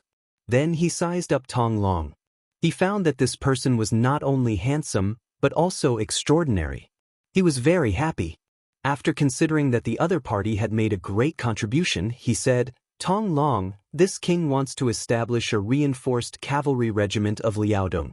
How about you be the first commander? By the way, this is a cavalry unit of 5,000 people. Do you have the confidence to lead them well?" Tong Long had just been promoted to battalion commander. It was only because of the war situation that he was able to lead 2,500 men. Once the situation returned to normal, he could only lead 400 men.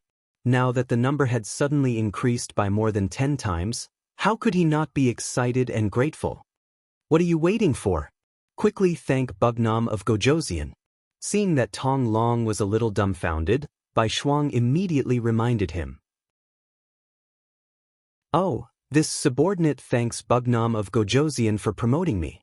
I will definitely be a good commander and create a strong army. I will not disappoint Bugnam of Gojoseon." Good.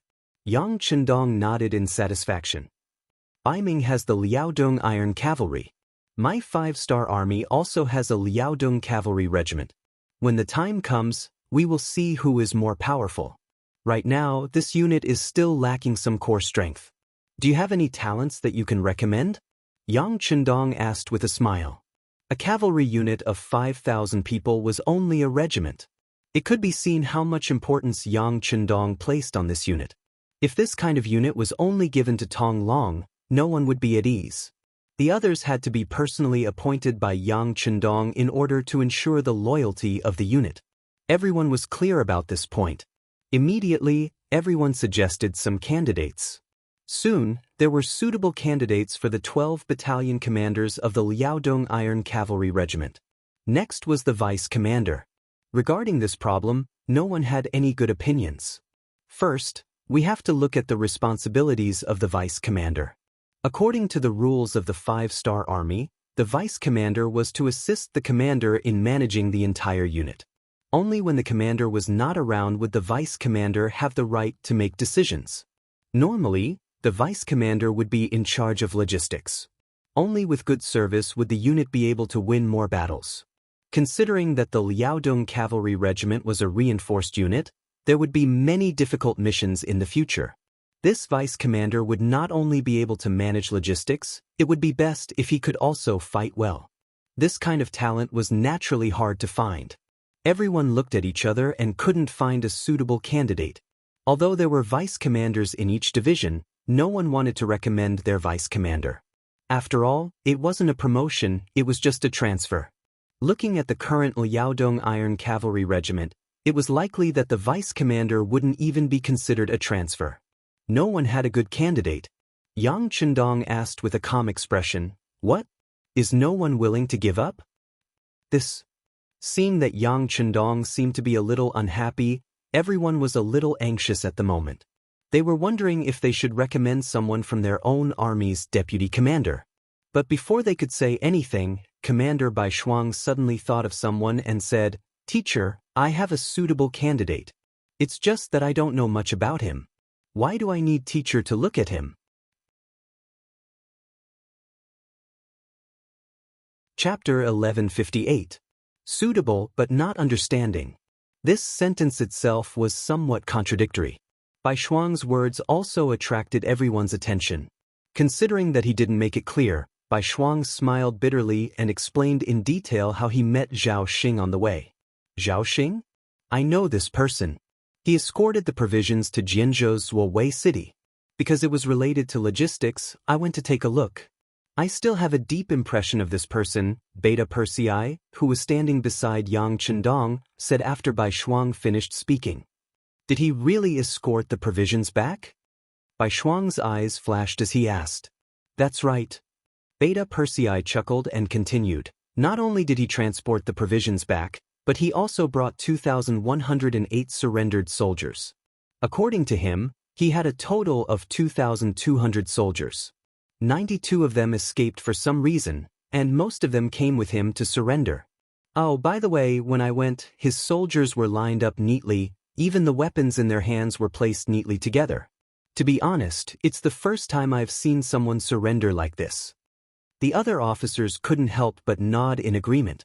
It wasn't that he hadn't seen people surrender before, but most of them were disheveled and dispirited, looking as if they had lost all hope in life.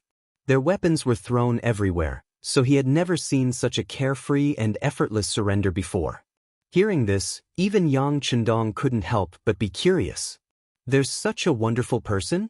Come, bring him here so I can see him." "I'll go." Beta Persei agreed. "I'll go with second brother." Bai Shuang thought for a moment and stepped forward. He thought highly of Zhao Xing. Since his teacher wanted to see him, he wanted to say a few words to remind him. The two walked out of the main hall together. Yang Chendong looked at the people who stayed behind, and his gaze fell on the face of the 1st Cavalry Division's commander, Tian Hu. "Commander Tian, how do you feel about this battle?" "Awesome," Tian Hu said without thinking. In this battle, the 4 regiments of cavalry had killed and captured twice the number of enemies. Most importantly, there were almost no heavy casualties on their side. The number of dead and injured did not exceed 100. This kind of difference in casualties greatly comforted him. However, he immediately recalled that they had almost been ambushed. Thinking about how the dozen or so cavalry scouts had been surrounded by the 4th Division and the Black Knights, and how not a single one had managed to escape, his old face turned red again. Tian Hu's face suddenly turned red, which made Yang Chendong swallow back the words he wanted to say. Sometimes, it was okay to give a little pressure, but if the pressure was too much, it was very likely that it would be unable to bear the burden and eventually collapse.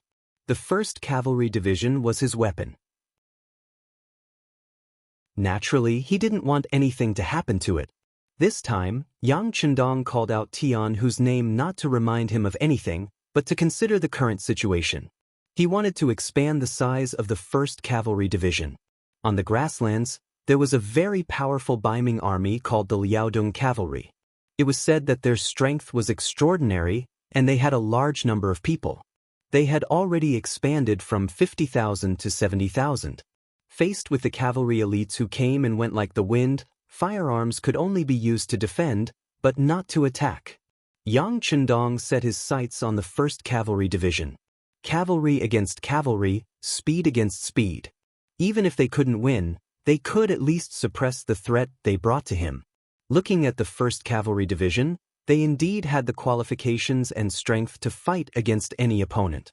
The only thing they lacked was the number of soldiers, only 10,000. Against an enemy 7 times their number, even if they were powerful, they wouldn't be able to gain any advantage. Therefore, expanding the number of soldiers of the 1st Cavalry Division became an inevitable matter. Originally, Yang Chendong wanted to expand the division into an army. However, considering that there was no suitable source of soldiers, it was very likely that this would reduce their combat strength. Therefore, he thought about expanding the division on a small scale first. For example, each regiment would be expanded from 2,000 to 4,000 people. This way, it wouldn't reduce their combat strength too much, and it would also increase the number of people, which would be more useful at critical times. With this thought in mind, Yang Chendong looked at Tian Hu and took the initiative to suggest, "Commander Tian, if you were to choose these captives first, do you have the confidence to double the current number of soldiers without affecting your own combat strength?" Tian Hu was already prepared to be reprimanded by Yang Chendong. After all, he was careless in the first place. He only arranged for sentries to scout the cavalry and didn't arrange for hidden sentries. Fortunately, it was Yang Chendong who came to test him this time. If it was really the enemy, the consequences would be unimaginable. If he made a mistake, he would be punished with a plank. Tian Hu didn't become arrogant because of his military exploits. He didn't expect that Yang Chendong didn't want to talk about this. Instead, he wanted to expand the division. Tian Hu's eyes immediately lit up. As the opponents became stronger and stronger, especially powerful forces like Baiming, which could easily take out millions of soldiers, he felt that the lack of military strength had become the biggest obstacle restricting his performance. He wanted to raise this request to Yang Chendong not too long ago. However, considering that the 1st Cavalry Division's equipment was excellent and the intensity of their training was high, once they expanded, he was afraid that he would have to pay a large sum of money every month. Over the years, he had accumulated a lot of money. This was a matter of great importance. Tian Hu suppressed his thoughts and didn't mention it. He didn't expect that Yang Chendong would take the initiative to mention it. How could he miss such an opportunity? He immediately stepped out of the formation and said, "Teacher, this student has already thought about this problem. As long as we carefully select and cooperate with the new veterans, our combat strength shouldn't decrease. In fact, it can definitely be improved. After all, with more soldiers, their momentum would be stronger. The deterrence and attack power to the enemy would also be greater. Well, since you're so confident, then it's settled. At the very least, how many people should we expand? It would be best if we could double the current strength. Of course, if we really don't have that many suitable soldiers, we can't force it. This time, what we want is a strong army, not quantity. As for how much money you need, you can tell Beta Persei later and ask him to give it to you." Yang Chendong wanted Tian Hu to say this. If the executor was so confident, what else did he have to worry about?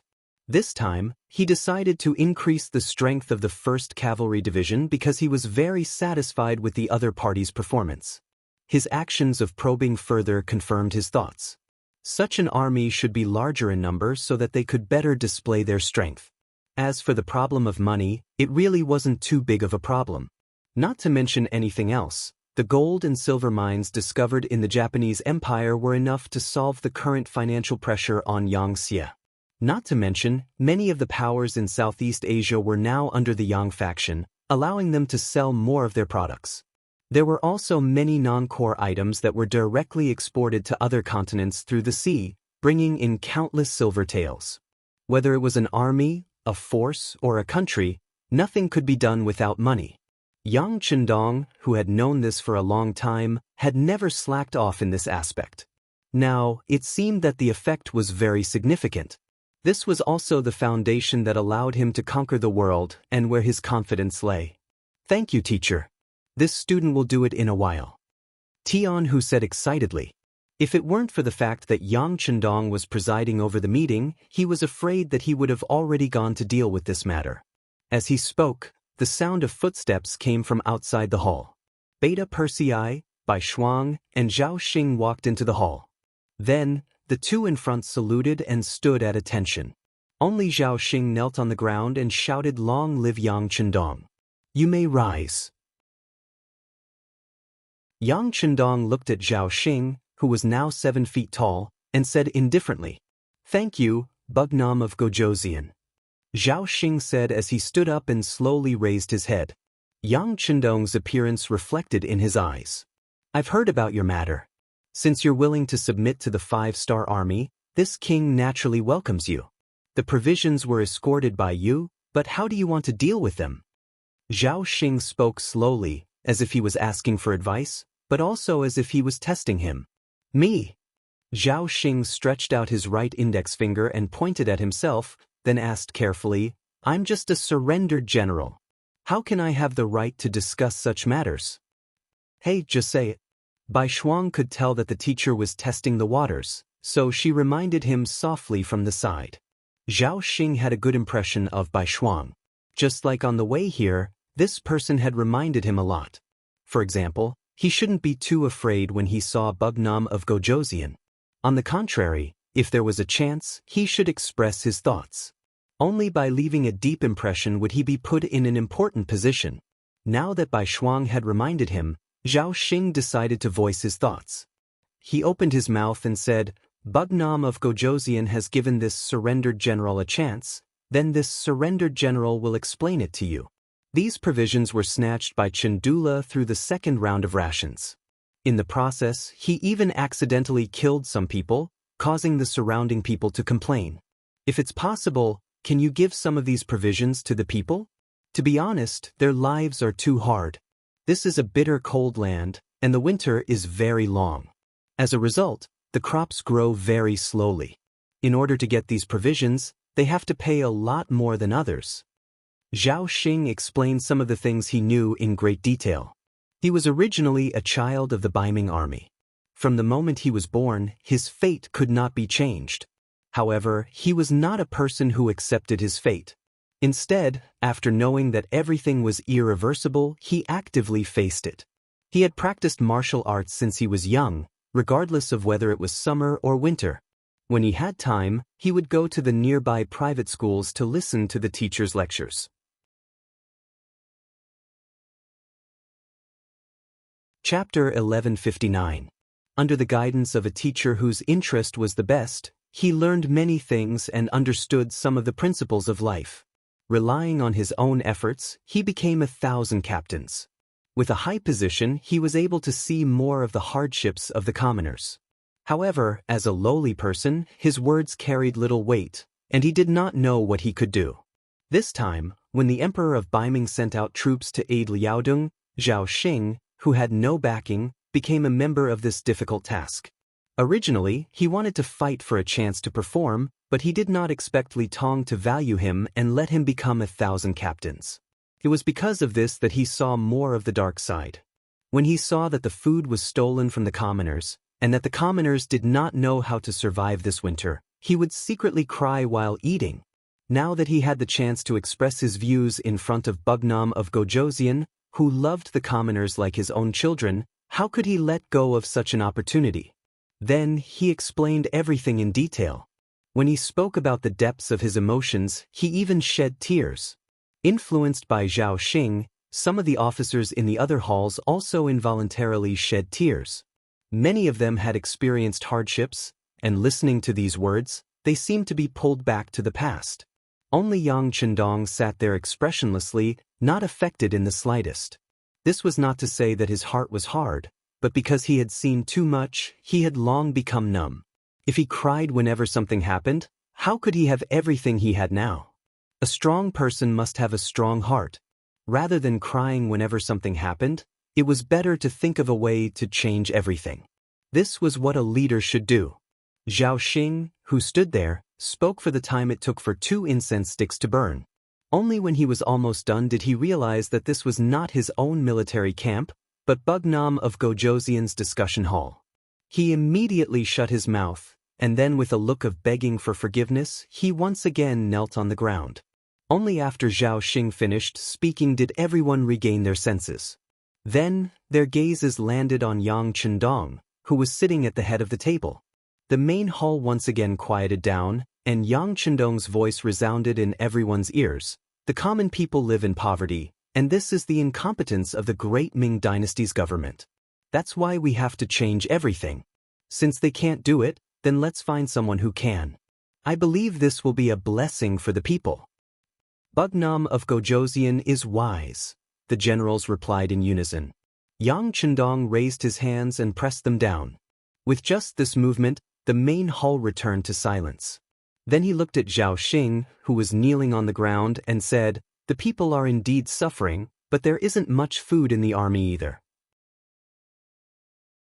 If we want to fight, we need to maintain sufficient physical strength and nutrition. Therefore, it's better to provide these rations to the soldiers first." When Yang Chendong said this, it was equivalent to making a decision.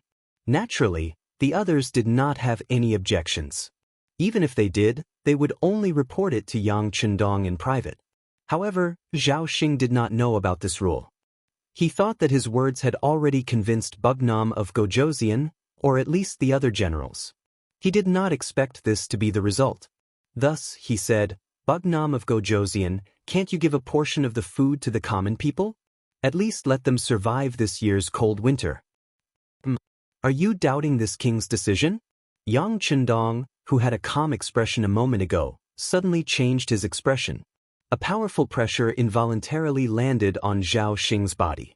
Zhao Xing, who originally wanted to say something, was suppressed by this pressure.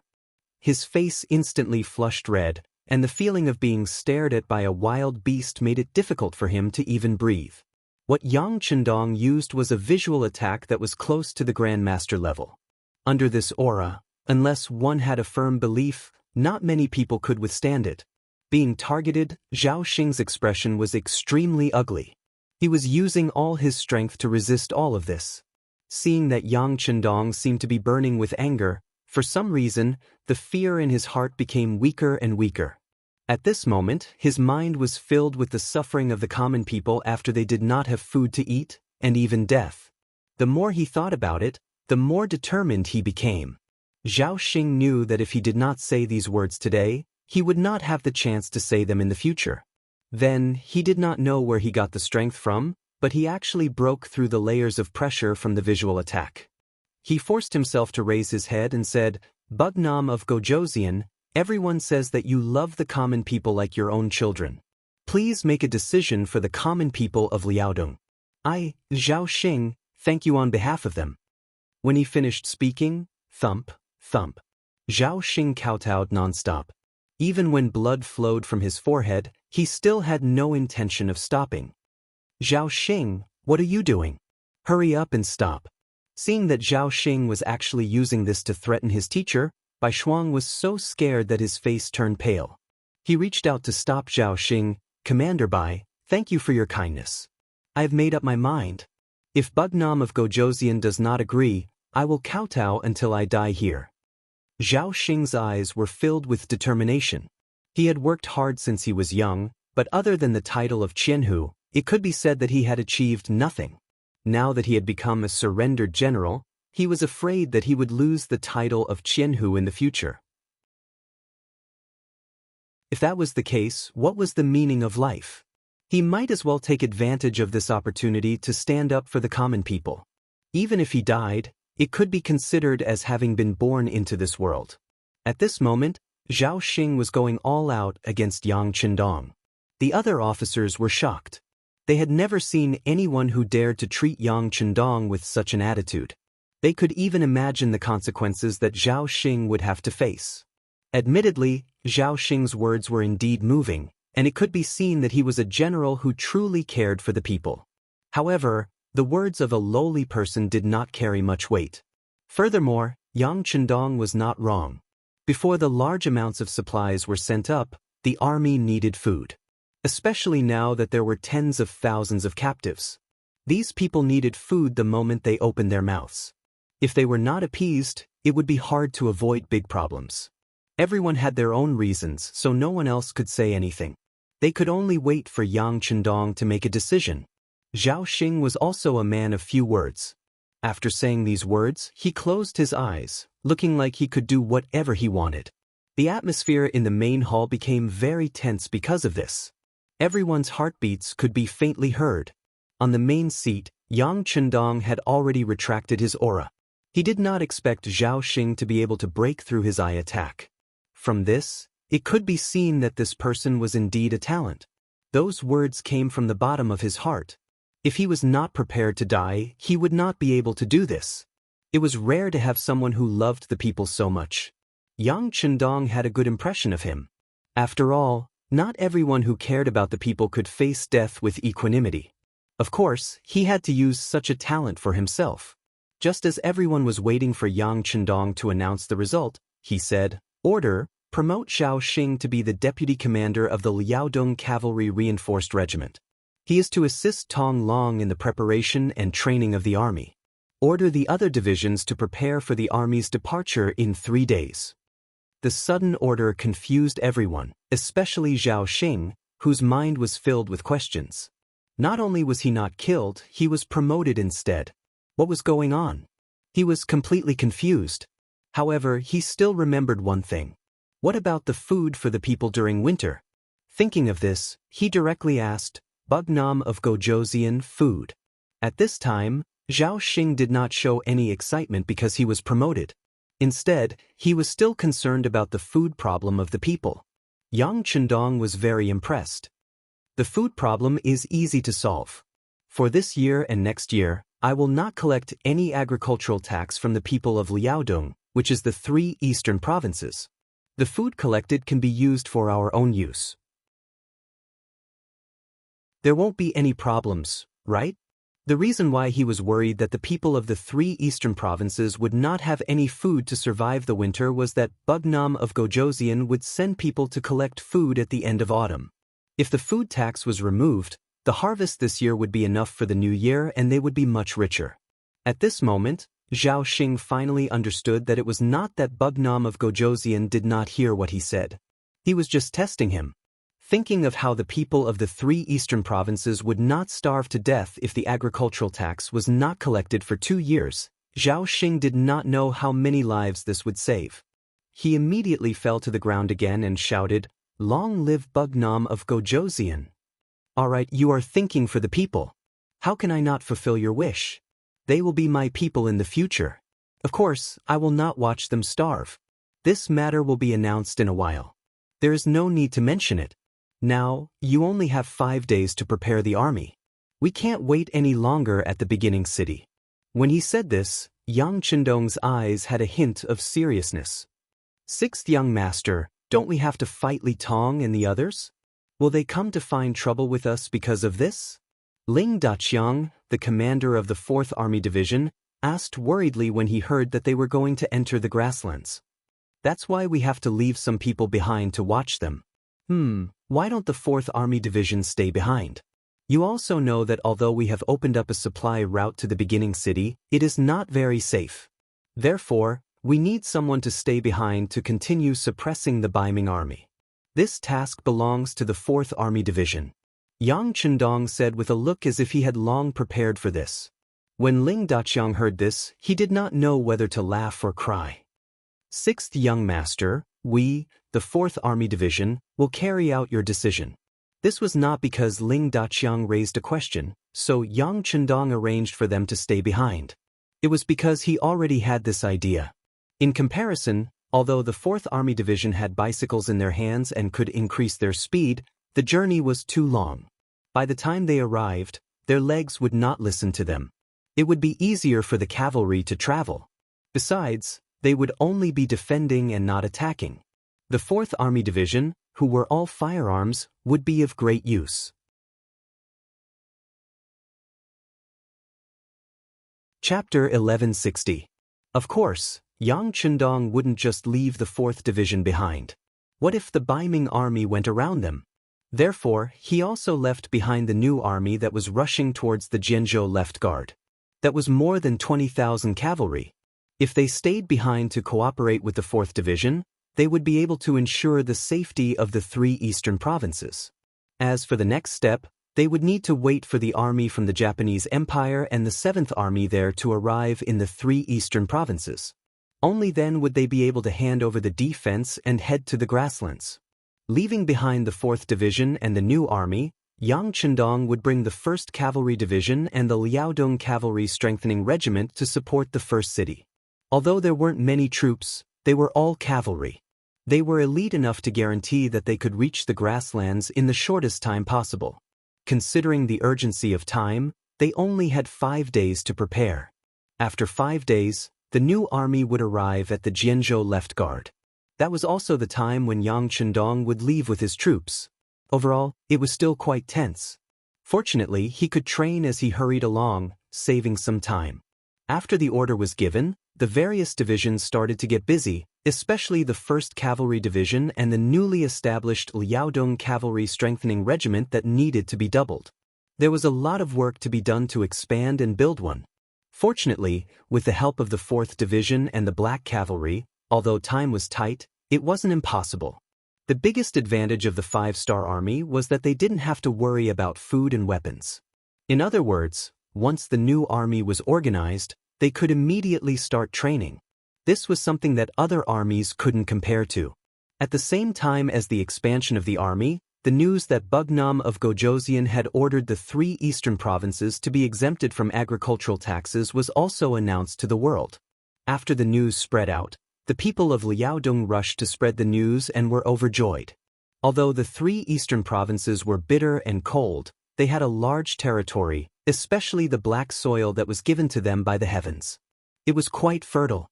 Although they only had 1 season a year, the yield was not low. Moreover, because of the quality of the soil, the crops they planted were very plump. If it wasn't for the fact that they had to feed the hundreds of thousands of Liaodong army, the standard of living here would be quite good. At least, there wouldn't be any cases of people freezing to death. Since the establishment of the Great Ming Dynasty, Liaodong, which was the early new Gandusi region, was not very important, which was why the people here had always been poor. Now that Yang Chundong had suddenly changed their lives, the people of Bugnam of Gojoseon, Liaodong region, Liaodong's reputation. After the good policy was sent to Lu Ji, the governor of the 3 eastern provinces in Terran City, he and General Yi Ligang discussed and immediately launched a conscription. They preached to the people that if they wanted to ensure the existence of a good policy, they had to ensure the existence of Bugnam of Gojoseon's regime. This required everyone to contribute to protect him. With good publicity and the fact that Lu Ji still had a lot of money and food left behind by Yang Chundong, the expansion plan of the 3 eastern provinces was quickly implemented. When the source of soldiers was no longer a problem, General Yi Ligang also improved the quality of the soldiers. The 3 eastern provinces were now thriving. With money came soldiers. It didn't take long for Yi Ligang to take over the defense of the 4th Division and the new army. These 2 armies were also able to withdraw. On the morning of the 2nd day after the change of defense, these 2 armies escorted the food and went straight to the direction of the first city. 30,000 guards. It was just a small town where Qianhu was located. It could be described as a small town. At this moment, it was already overcrowded and very noisy. Li Tong's army had been defeated and had come here. Along with him were 140,000 defeated soldiers. Originally, he was prepared to go with Qin Dula to the Jian Province Guard or the Shenyang Central Guard. Those were all big cities, so it was naturally easier to arrange for soldiers like them. What he didn't expect was that these 2 cities rejected him because of the lack of food. To put it bluntly, these people just wanted Li Tong to become the first line of defense for the 5-star army's attack, so that they could protect their safety. Even though Li Tong and Chindula were clear about this, they were somewhat helpless. It was because Li Tong had received the imperial order to deal with the 5-star army. Now that the 2 cities had rejected him in this name, he really had no other choice. Staying in the 30,000 guards, seeing the food decrease day by day, the morale of the soldiers also decreased day by day. Li Tong was very worried that Bugnam of Gojoseon would suddenly lead the army to attack. If that was the case, the small 30,000 guards wouldn't be able to defend at all. In order to prevent the worst situation from happening, Li Tong sent out large amounts of scouts to keep a close eye on the Jian province left guard's every move so that when true danger arrived he could immediately lead the army to react. As for whether he would fight or run at that time, he himself didn't know either. As far as Li Tong was concerned, every day passed in torment, to the extent where he couldn't even go out to face the soldiers in the city. All of this was because the provisions promised by the Baiming imperial court still hadn't arrived. Back when he was leading the troops, Li Tong had already been worried about the issue of provisions, and because of this, he even brought up this issue in the imperial court. He never expected to provoke public anger, to the extent where when he set out, the conclusion given by the higher-ups was that he had to raise his own provisions after arriving in the Liaodong region. When the time came, the various guards in Liaodong region would support him greatly. But now, most of the Liaodong region had already been occupied by the 5-star army, and the original capital of Liaodong region, Terran City, was also owned by Bugnam of Gojoseon. It was already impossible to raise provisions here. After reporting everything that happened here to the imperial court, Li Tong was like a criminal waiting for the verdict to come out. If the provisions were insufficient, how could the army fight? Could it be that they had to fight on an empty stomach? It was said that the emperor didn't lack hungry soldiers. At this moment, not only did Li Tong scold those civil officials in the imperial court, but he also scolded Daizong Zhu Qiu in his heart. Since you don't give me any provisions, I'll just retreat when the 5-star army arrives. After waiting for 4 days, there was still no movement. Even the surrounding city guards didn't provide any support. Li Tong said hatefully in his heart. Just as he was scolding everyone in his heart, there were hurried footsteps outside the courtyard. Then, Chindula appeared in front of him and said, "General Li, the 5-star army has left the city." "What? Don't tell me they're coming here? If that's the case, we have to leave quickly. Most of the 5-star army is cavalry, and they're extremely fast."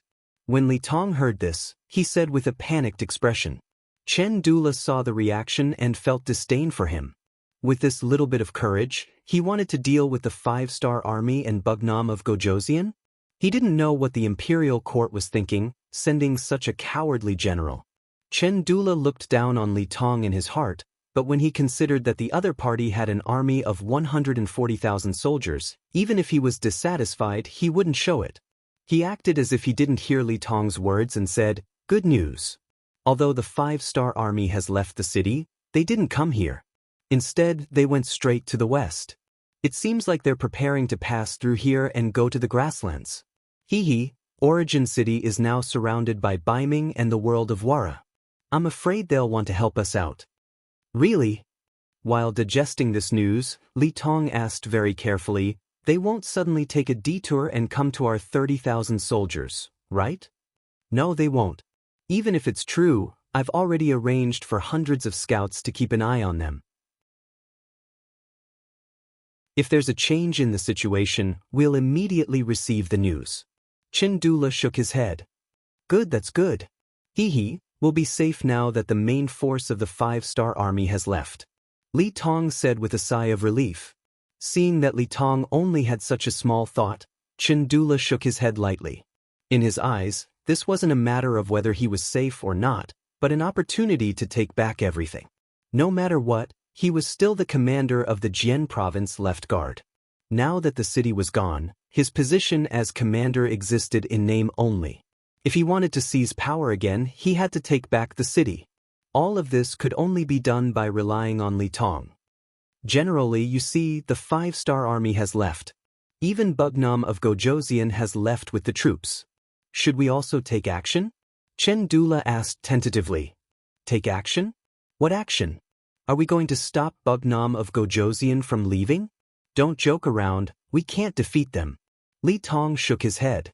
He wasn't stupid enough to throw away his life. No, General Li misunderstood. I'm saying that since Bugnam of Gojoseon has left, the Jian province left guard must be defenseless. This is the best opportunity for us to take back the city.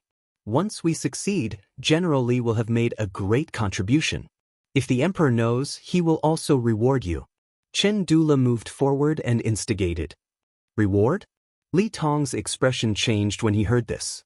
If a general didn't want to make a contribution, then he definitely wasn't a good general. He was indeed tempted. However, when he thought about the fact that the army was almost out of food, how could such an army win a battle? He immediately shook his head and replied, "No, we're currently lacking in food. It's fine if we don't fight. We won't starve to death even if we eat one meal a day. However, if we fight a war, how can we do it without sufficient physical strength?" This. Chen Dula, who wanted to take back the Jian province left guard, rolled his eyes. In the end, in order to achieve his goal, he said fiercely, "It doesn't matter, General Li. As long as you agree to send troops, I'll take care of the food issue. I can borrow some from the Jian province left guard and Shenyang central guard. I think with my old face I can at least find some." Chen Dula was putting in a lot of effort. Li Tong was displeased when he heard this. Previously, no matter how he begged him to get some food, he couldn't do it. Now, in order to take back the Jian province left guard, there was a way. This was just a selfish person.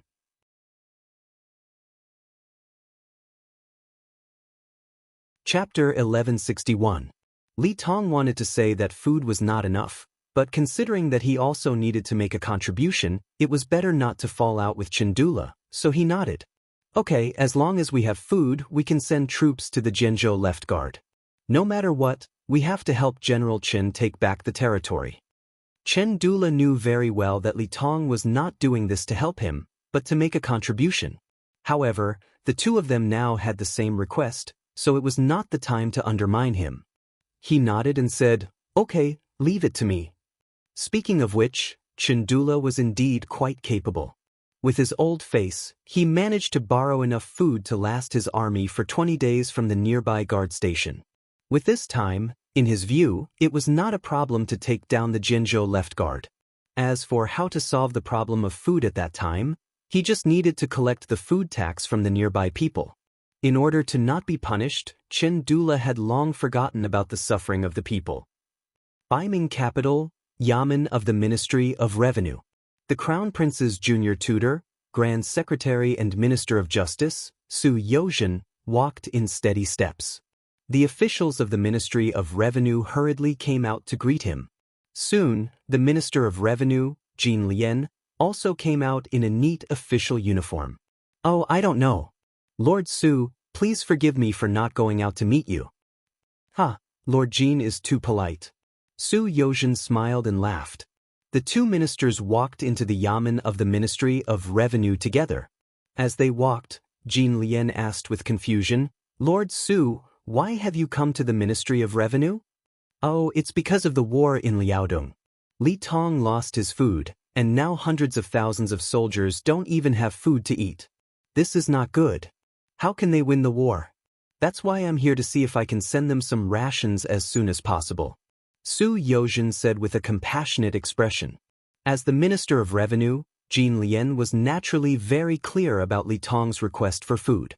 He had asked the emperor about this, and the answer he received was that he needed to provide for the grassland war first. If there was anything else, he could just support Li Tong. In this regard, Jin Lian fully understood the emperor's intention. This was also the reason why Li Tong had repeatedly sent memorials, but had not seen a single bit of money or grain. But now that Su Yozhen had greeted him about this matter, Jin Lian naturally didn't dare to neglect this popular person in front of the emperor. He didn't want to offend Su Yozhen, but he also didn't want her to disobey the emperor's orders. Thus, he asked tentatively, "Lord Su, His Majesty's intention is to provide for the grassland war first. If there is any surplus, look, His Majesty said that if there is any left, it can be given to General Li Tong. Do you have any left now?" Su Yozhen grasped the loophole in Jin Lian's words and asked. "There are, but they are all prepared for the army that is fighting in the grasslands. Sir Su, you also know that they are fighting against the main forces of the 5-star army.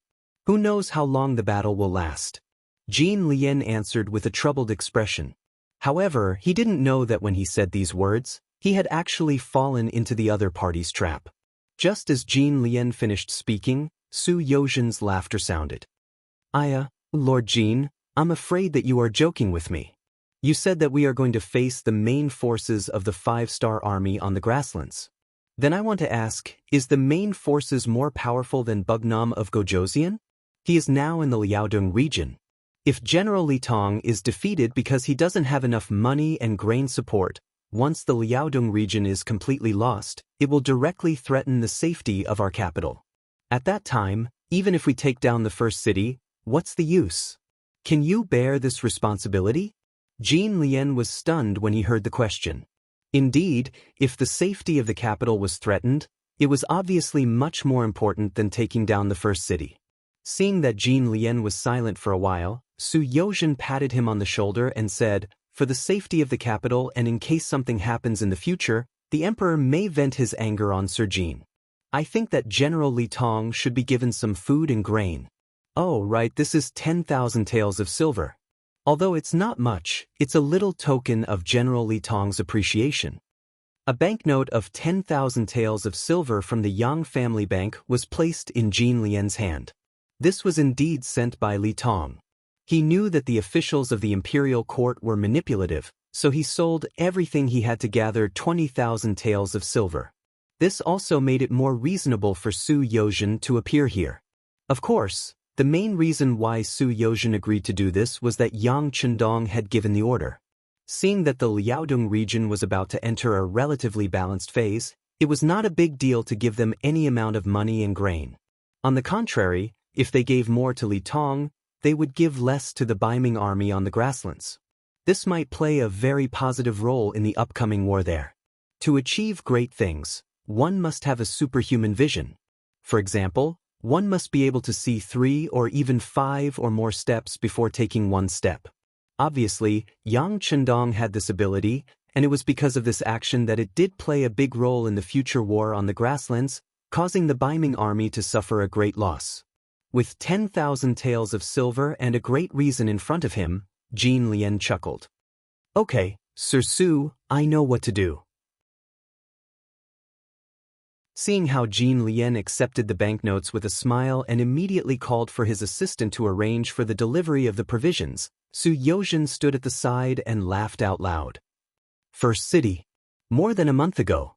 The scenery of the grassland in June was still very beautiful, especially when it rained. There were lush green water plants everywhere, and the green scene on the vast grassland made people feel relaxed and happy at a glance. Usually, herds could often be seen around First City, and from time to time, young Mongolian girls could be heard singing beautiful songs. But now, all of this did not happen. Although the water plants were still very tall and the scenery was very beautiful, the air here was filled with a murderous aura. Suddenly, the ground trembled for no reason, and ripples appeared on the low-lying water surface. Not long after, a cavalry team of hundreds of people arrived like a gust of wind and landed here. They were the Liaodong cavalry that had recently been in the limelight on the grasslands. This place was only about 10 miles away from First City, and all of this had proved that the periphery of First City was no longer safe. Things like this didn't happen every once in a while. It had already happened 3 days ago. When these Liaodong cavalry first appeared here, they even fought with the new light cavalry regiment that was in charge of patrolling the periphery of First City. Just as the two sides started fighting, more and more Liaodong cavalry appeared in all directions. If it was not for the light cavalry regiment's quick reaction and their fast speed that allowed them to quickly leave the battlefield, no one would be able to escape. Even so, in that battle, nearly 100 light cavalry soldiers had lost their lives here forever. Since the establishment of the new army, they had rarely suffered such a big loss. Just when the Liaodong cavalry was ready to take revenge and began to dig a hole, unexpectedly, the new army did not make any movements, as if they were not the ones who suffered a loss. This also greatly boosted the morale of the Liaodong cavalry. They became more active, and the distance between them and First City was getting closer and closer. It was as if they were the number one in the world. In First City, the new army's military headquarters was holding a situation analysis meeting. All the leaders of the new army's departments were present, and they were in the midst of an intense discussion. "Commander, the Liaodong cavalry is really too much. Our scouts saw from the city tower that they came 3 miles below the city this morning. This is simply provoking us and showing off. We can't let them be." Lu Zhuo, the commander of the 1st Cavalry Division, said angrily. Lu Zhuo was considered a senior. It was difficult to find a few people who were older than him in the position of a division commander. Because this person's ability was not too outstanding, the speed of his promotion was not very fast. However, he had never used his qualifications to suppress others. In addition, his temperament was very good, and it was rare to see him angry with others. Over time, everyone thought that he had lost his temper. Who would have thought that he would actually lose his temper in public today? From this, it could be seen how arrogant the Liaodong cavalry was. Yes, 3 days ago, our light cavalry division was surrounded and lost a company of soldiers. This time, it's time for us to take revenge.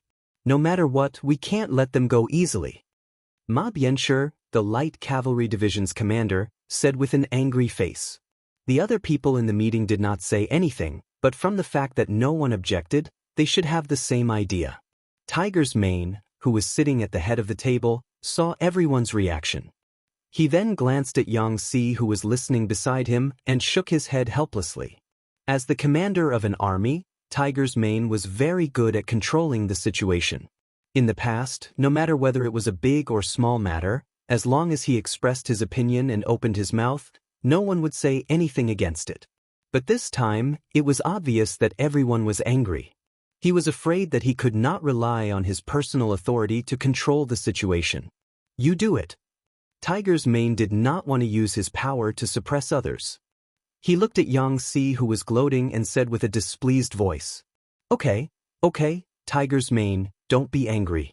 I'll do it. Yang Si could see that Tiger's Mane was really unhappy, so he quickly begged for mercy. Then he coughed lightly to attract everyone's attention and said, "Everyone, don't be anxious. If something happens, we can discuss and solve it together. The sky won't fall. Commander Yang, the sky won't fall, but we can't stand being provoked like this, and not being able to do anything is really intolerable. Otherwise, how can our new army establish itself in the world?"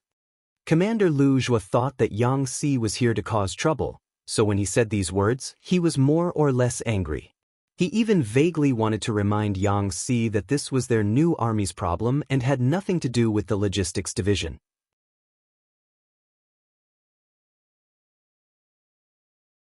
Chapter 1162.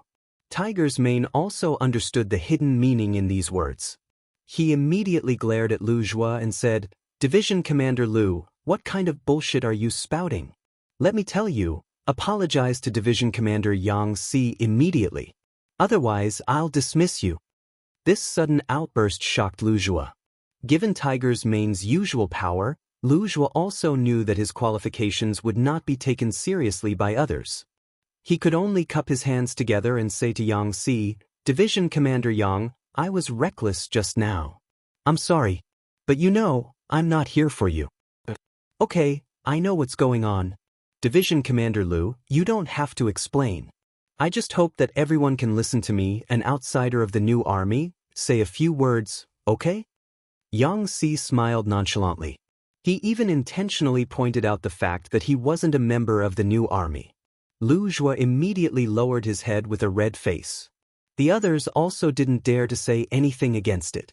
Not to mention that the logistics division was not only an establishment of a division, but also in charge of all the food and money in the beginning city. Yang Si himself was a servant of Bugnam of Gojoseon and was an extremely close existence. Look at what he called Tiger's Mane. That was a unique title, Tiger Head. Look at what he called Beta Persei, second brother. Who was Beta Persei? He was by Yang Chendong's side all year round. All the military and political affairs were first passed through his hands before they were sent to Bugnam of Gojoseon. If such an important person was offended, it was not something that the people below could bear to let him talk nonsense beside Bugnam of Gojoseon. Considering the importance of Yang Si's identity, everyone had no choice but to calm down. When a pin drop could be heard in the conference room, Yang Xi's voice also entered everyone's ears. Everyone, young master has now ended the war with the Japanese Empire and is leading the army to the Liaodong region in order to reopen a supply route to the beginning city. During this period, Baiming and Yeshen have joined forces to attack our beginning city first and completely remove the nail of our 5-star army in the grassland. To be honest, this is something that young master absolutely does not want to happen, and we absolutely will not allow it to happen. That's right, nothing can happen to the beginning city. After hearing this, everyone nodded and agreed. Of course, nothing can happen to the beginning city. Yang Xi first set the tone, but then he shook his head and said, "It's just that the situation is like this. It's not that I want to boost the morale of others and diminish our own prestige. Although our new army is strong enough and we are not afraid of any opponent, this time it's the coalition army of Baiming and Yeshen. Among them, Baiming sent 200,000 troops and Yeshen sent 120,000 cavalry. How can they be so easy to deal with?" And according to reliable news, behind this 320,000 army, there are 30,000 Yeshen cavalry and 100,000 Baiming army preparing for war. Once they find an opportunity, they will rush up at any time and tear us apart. Everyone was an important officer in the new army, so they knew a little about how many troops the other party had. However, this was the first time they heard about the 130,000 troops. Because of this, everyone quickly calculated in their hearts how high their chances of winning would be once this force joined the battle. Yang Xi saw everyone's reaction and chuckled. "Everyone, think about it. If we really go out of the city and fight with the enemy, then with just us alone, do you think we'll be a match for these 400,000 enemies? When the time comes, even if we use the tactic of taking turns to fight, I'm afraid we will be exhausted to death, right? Therefore, it's absolutely impossible to fight outside the city. The only thing we can do is to fight a defensive battle and let them attack. We can exhaust their strength in the continuous siege and achieve the goal of drawing everyone's military strength closer. We indeed don't have much confidence in fighting outside the city, but if we let them attack while we defend, our chances of winning aren't small. For this matter, Tigerhead and I have already made preparations. Now, I can tell everyone everything. For this battle, our logistics division has prepared 70,000 soldiers to defend the city." As soon as his voice fell, everyone in the meeting, except for Commander Hu Mang, looked very shocked. 70,000 people? That's a lot. No wonder the logistics division was so busy a while ago. It seems like it was because of this matter. That's right. With these 70,000 men and our new army, it's not like we don't have a chance to defend the city. There's a chance for us to fight this battle well. While the officers were still sighing about the 70,000 new soldiers, there were people in the crowd who were thinking about other things. For example, the recon commander, Ding Shan, was willing to use his brain. To be able to become a recon commander, needless to say, one's brain had to be flexible. Only an extremely smart person could do this job well. Because Ding Shan used to dress up as a wealthy merchant and go deep into enemy territory when he was doing reconnaissance, he also knew a lot about economic matters. Seeing that everyone was excited about the 70,000 soldiers guarding the city, Ding Shan was indeed thinking about other things. Since the commander called everyone for a meeting this time, he should say whatever was on his mind. He decided to raise the 2 questions in his heart. "Commander, Division Commander Yang Xi, I have 2 questions to ask, but I don't know if I can say them." After hesitating for a while, Ding Shan finally decided to open his mouth and ask the questions. "Commander Ding, I've said before that you can say anything in this meeting. If you have any questions, just take them out for everyone to discuss," Tigerhead said. He knew that Ding Shan was worried that talking too much would cause him to be dissatisfied. With Tigerhead's support, Ding Shan became bolder and smoother when he spoke. "Commander, Division Commander Yang Xi, I have a total of 2 questions. First, the sudden appearance of 70,000 soldiers guarding the city is naturally a good thing. However, as far as I know, there is not much food left in the city. If the beginning city is surrounded for a long time, how long can the food last? Second, If Baiming and Yeshen give up attacking our beginning city and attack Mo Bay City instead, do we need reinforcements? He did not say much, but all he said were key words. In an instant, the originally silent meeting room became lively again. All the officers fell into a discussion again. Among them, some said that there was a problem in Mo Bay City and that they needed reinforcements. Their point of view was that it was also a part of the beginning city, so there must not be any problems. Of course, there were also objections. The reason was that even the beginning city was in danger. How could they spare the energy to reinforce others? What if the opponents set a trap outside the city? Wouldn't rushing out like this be exactly what they wanted? As for the problem of food, everyone was smart enough not to talk about it. After all, this matter was managed by the commander and the logistics division. Besides, they really did not have a better way to solve the problem. Hu Mang didn't stop the officers from discussing. Some things were just like that. If there was a problem, it wouldn't be good to suppress it. On the contrary, it was not a big deal to let them vent and talk about the matter. After about the time it took for an incense stick to burn, the discussion became softer and softer. Hu Mang then gave Yang Si a look. Yang Si nodded in understanding. Then he coughed softly and said, "Everyone, I want to say that everyone's worries are unnecessary. Regarding the problem of Mo Bay City, the young master specially sent a telegram. We don't need to care about the matters there. Even if we see the Baiming army or Yeshen's cavalry heading there, we don't need to care. This time, what we need to do is to nail the beginning city like a nail and ensure that the city is not lost. Therefore, everyone doesn't need to think about this problem. Instead, we need to discuss the matter of food with everyone." Since Yang Si said that the young master had said so, everyone really did not need to worry. After all, no matter how powerful they could not be more powerful than Yang Chendong. Therefore, after a moment of surprise, everyone's gaze fell on Yang Si again and they continued to listen. "Everyone, since last year until now, our beginning city has not had any supplies for 1 year and 4 months. Although last autumn was considered a bumper year, there were still a lot of people who needed to be fed. In addition, the Far Eastern region also needs our food supply, so we did not have a lot of food in stock. Now, it's even more difficult. The enemy has surrounded the beginning city. I'm afraid that we won't be able to get this year's supply. As a result, our food can only last for 3 months at most." As Yang Si spoke, he stretched out 3 fingers. Without waiting for everyone to say anything, he continued, "Remember, the 3 months I said refers to the time when there is no war. Once there is a war, I'm afraid that we won't be able to last for 1.5 months. I'm afraid it's not possible in such a short period of time." When they heard that there was only 1.5 months of food, the faces of the officers became a little ugly. Everyone knew that when there was no war, there was no need to consume too much physical strength, so the food required would be correspondingly reduced. On the contrary, when there was a war, they would need to maintain enough physical strength. The more they moved, the more they would need to eat. However, everyone did not expect that the food was only enough for 1.5 months.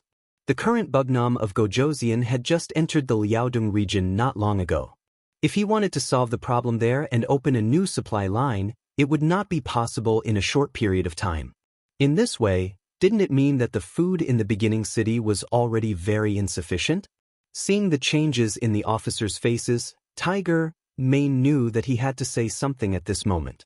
He said with a serious face, "I believe everyone has heard Commander Yang Si's words very clearly. That's right, one of our biggest problems now is food. How to save food has become one of our main tasks in the next step. For this reason, the commander announced that from today onwards until there is no war, the food standard of the soldiers will be reduced by 2/3. In other words, the previous 3 meals a day will now be changed to 1 meal a day. Even if there is a war in the future, the army will at most have 2 meals a day. Everyone needs to make this clear to the soldiers in advance and make some mental preparations in advance. Is there any problem?"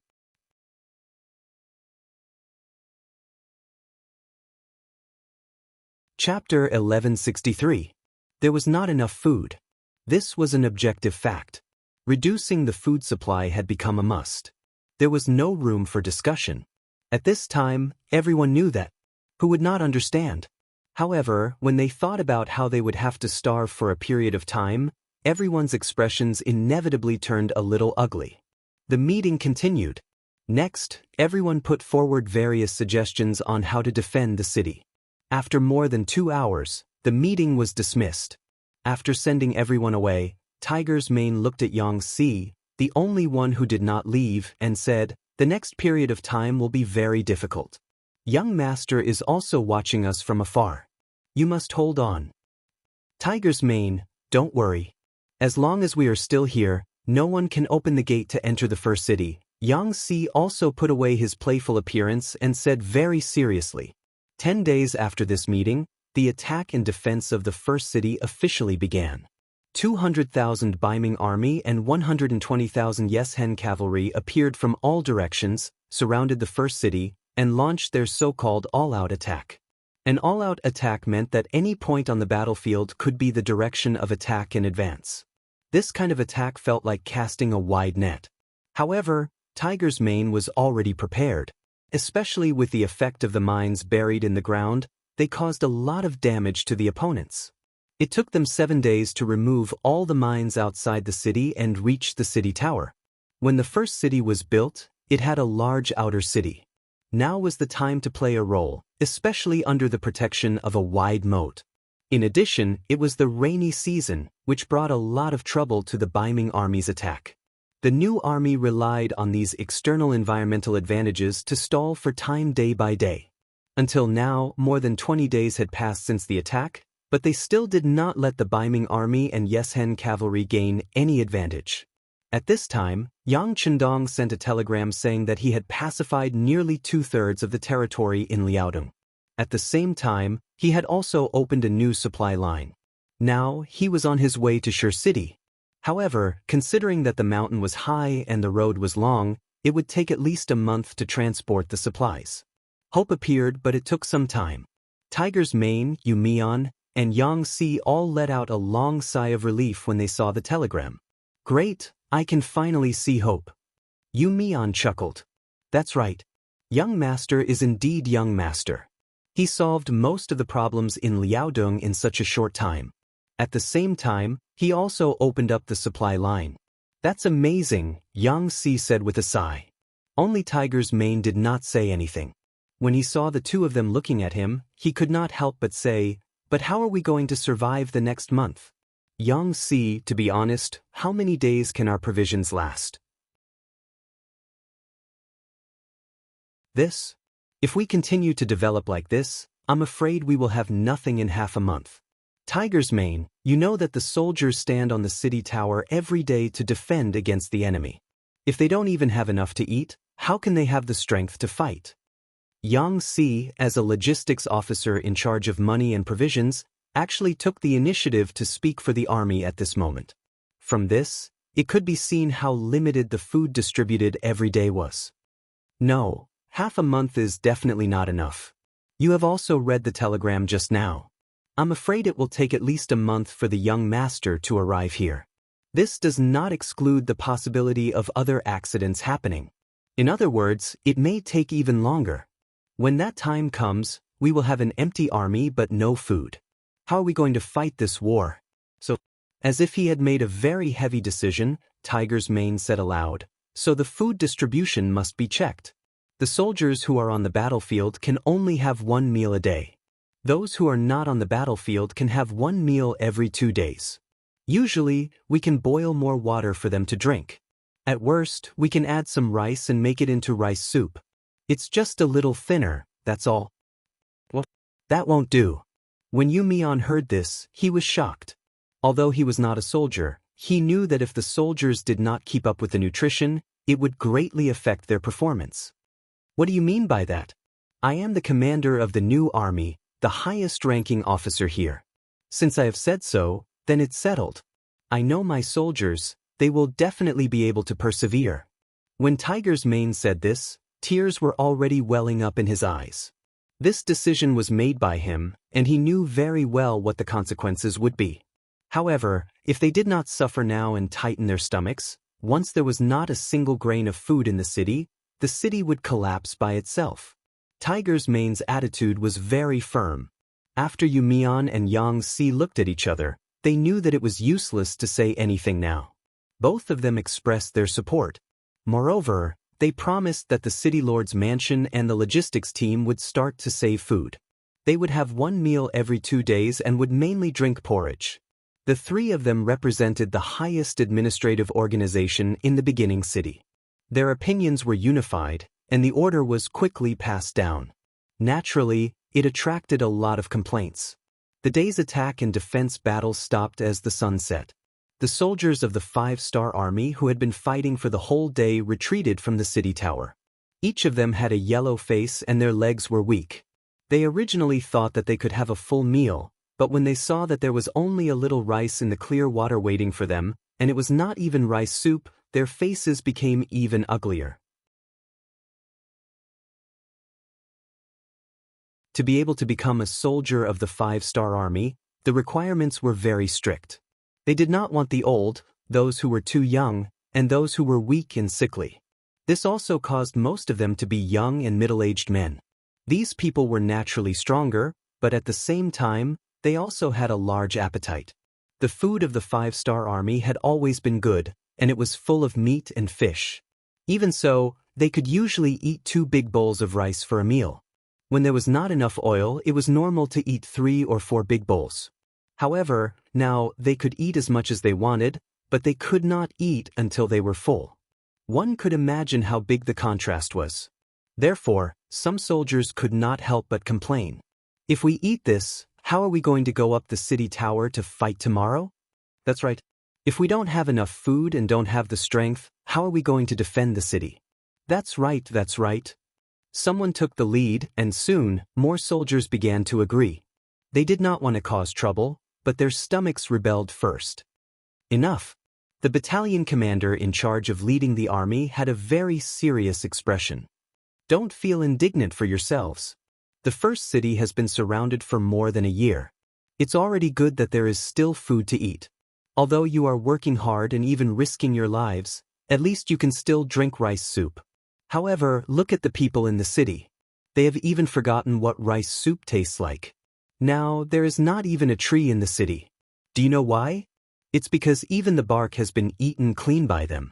With the battalion commander's roar, the soldiers who were complaining stopped talking. This was because they knew that what the battalion commander said was the truth. Not only were all the trees in the city eaten clean, but the people were also the same. Even the high-ranking officials were the same. It was said that the city lord, Yumian, only drank half a bowl of rice soup for 3 days. He usually drank water to allay his hunger. Because of this, he had already fainted once. When the battalion commander saw that the soldiers had stopped talking, he did not continue to reprimand the soldiers. Instead, he said in a sincere tone, "Soldiers, I know that everyone is very hungry.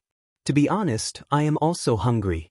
However, I do not complain because I know that it is worth it for us to guard this place. Because of our existence, hundreds of thousands of people in the city can survive. And if we are not here, once the Baiming army and Yeshin's troops rush into the first city, at that time, not many of our brothers, sisters, and family members will be able to survive. And for them, even if I die on the city tower, it will be worth it. It will be glorious. Compared to death, it's just hunger. What's there to be afraid of?"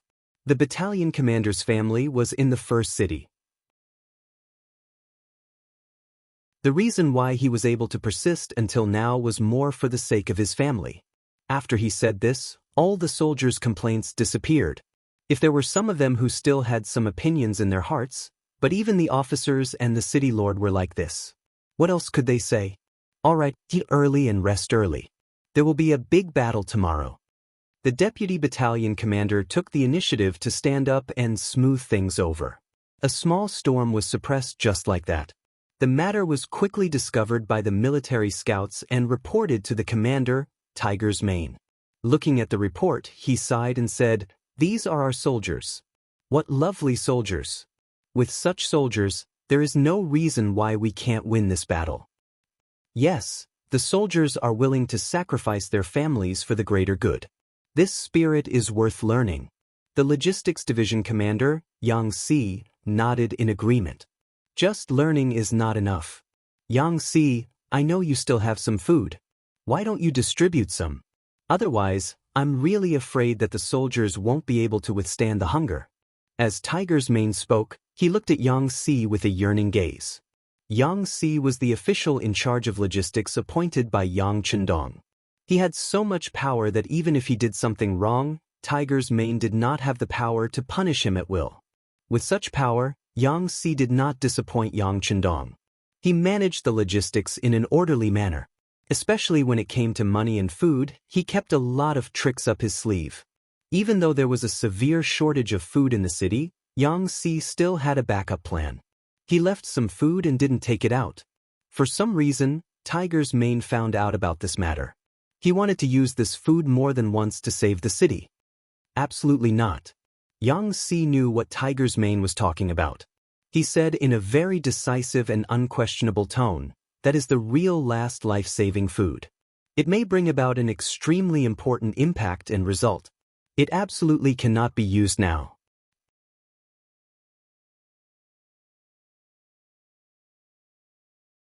Chapter 1164. But, seeing that Yang Si refused again, Tiger's Mane wanted to continue persuading him. Tiger's Mane, we are brothers, but there are some things that I won't listen to you. This is also young master's idea. Of course, if you can persuade young master to send a telegram, I can let you handle the food. Afraid that the rejection would affect the friendship between the two, Yang Si had no choice but to use Yang Chendong's name. Upon hearing this, Tiger's Mane lowered his head. Since it was the young master's idea, he definitely did not dare to question it. Sigh, well, I hope we can hold on until then. As the war continued day by day, the situation of the shortage of food in the city became more and more serious. Just yesterday, there were more than 100 people in the city who fainted because of hunger. Among them, there were more than 10 officials in the city lord's mansion, and City Lord Yu Mian was among them. Because Yu Mian lacked exercise all year round, his physical condition was naturally not as good as Tiger's Mane and the others. However, he fainted twice, which was enough to show how critical the situation in the first city was. Outside the first city, a new day of siege had to end with the sunset. In the big tent, Baiming's general tent, the generals were sitting there. The theme of the meeting was to analyze the problem of capturing the first city. As the highest commander in the army, Marquis Wu Qingho, the military commander, Shi Heng, sat at the head of the table. To his left and right sat the great general of Liaodong Iron Cavalry, Fang Dingshan, primary second-grade general, Sun Hong, primary second-grade general, and commander of Wanchuan's Department of Defense, Shi Wanshan, primary second-grade general, as well as their subordinates. Although they were all second-grade generals, there was still a difference in their ranks. For example, Fang Dingshan was sitting on the first seat on the left. As the commander of the Imperial Guards, he originally had the qualifications to be superior. Many times, even Shi Heng could not order and command him. Instead, he had to discuss everything with him. Next was Shaanxi Datong Army General Sun Hong. Originally, the Shaanxi Commander-in-Chief was him, while the Datong Commander-in-Chief was Shi Wanshan. But because he was a very good flatterer, when he saw how powerful Fang Dingshan was, he immediately leaned over and gave him money, women, and even buying him 2 residences in the capital. Very quickly, on the grounds that the power of the army should be centralized, and on the grounds that Datong was located in Shaanxi, he was given the position of 2 commander-in-chief. Now, he was naturally the third most important person in the Baiming army. The last one was Shi Wanshan, who was also a second-grade official. Speaking of which, Shi Wanshan was really unlucky. After following Yang Chendong and picking up some benefits and victories, he was promoted to Datong Commander-in-Chief. However, before he could secure his seat, Sun Hong beat him to it and he returned to his old position of Commander-in-Chief of one all department. Although there was no change in his official rank, his actual authority had decreased by a lot. For this reason, the commanders under him, Ancient River and Qian Shining Wenfeng, had often fought against injustice for him. But with the current situation, what was the point?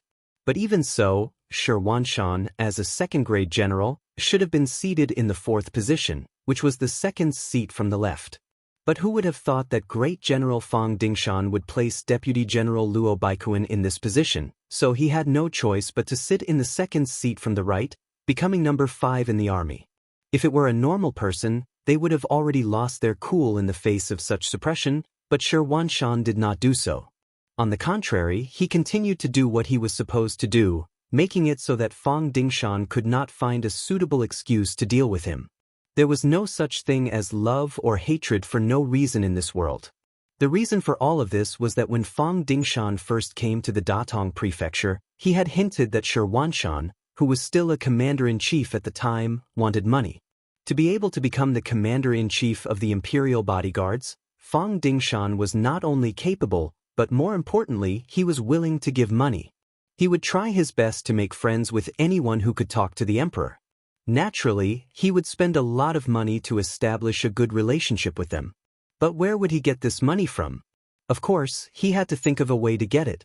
Thus, it fell into the hands of generals like Shi Wanshan who held military power.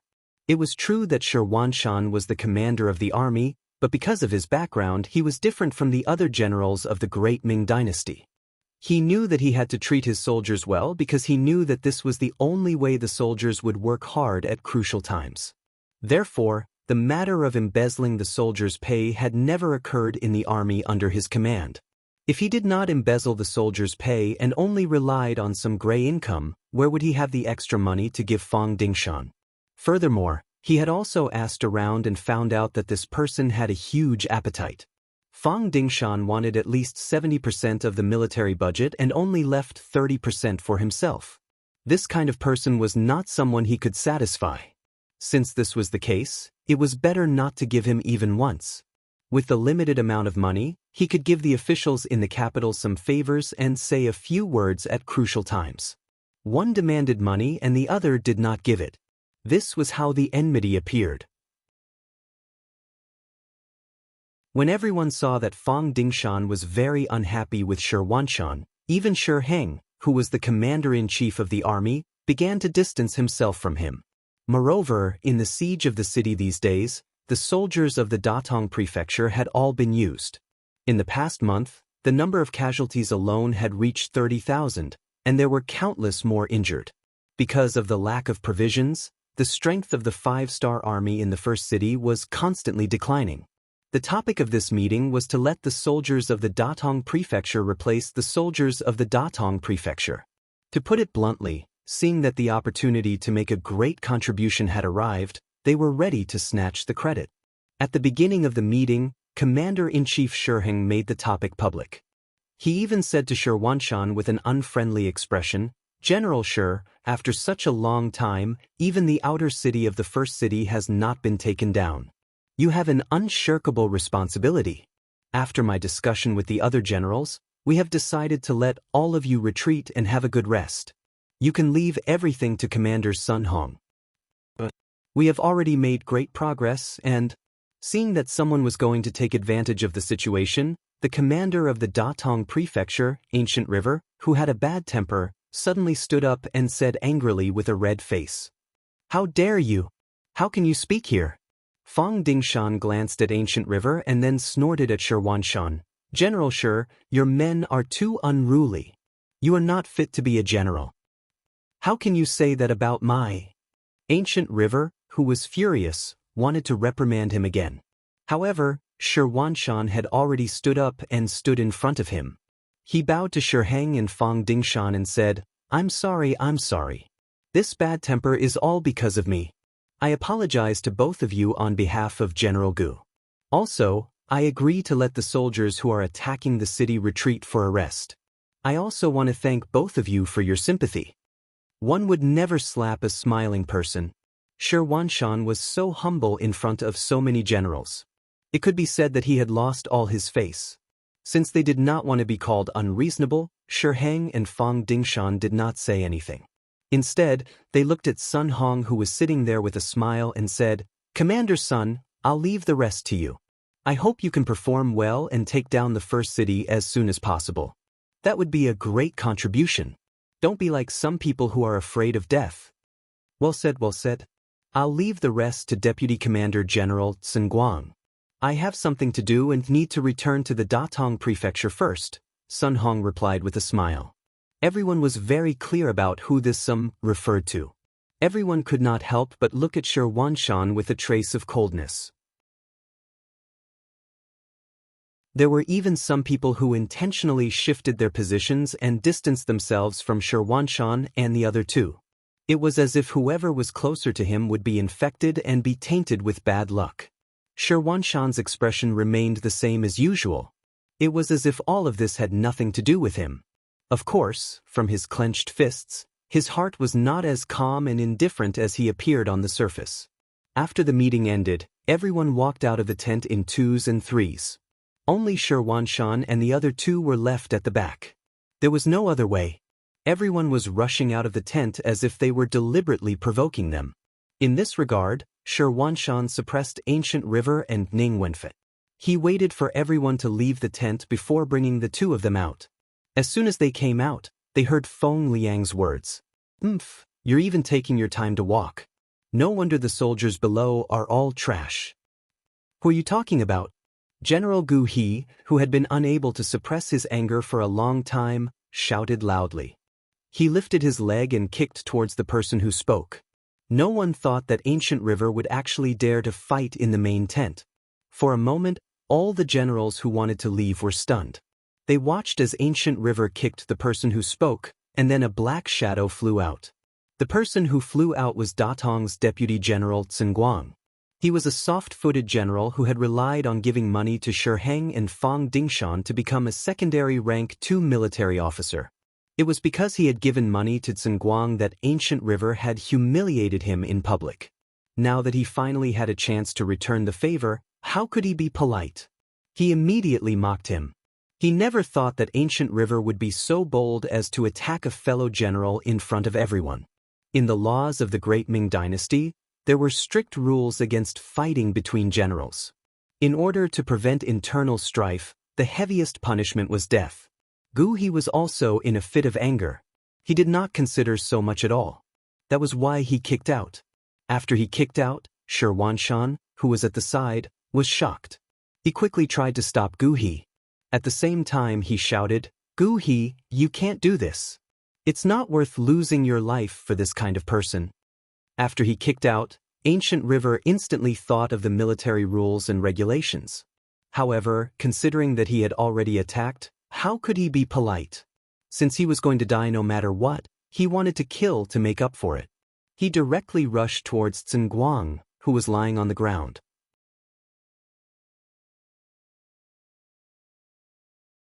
Chapter 1165. Seeing that another large foot was about to land on Guang's body, and it was aimed at his face, the other generals who were watching the commotion cried out in alarm. They then retreated one after another, as if they were worried that they would be provoked by the aftermath and get involved in the dispute. Contrary to the crowd, there was a figure that shot out swiftly and used his own body to block Ancient River's foot. Plop! After a muffled sound, the figure pulled Guang and retreated 2 feet away.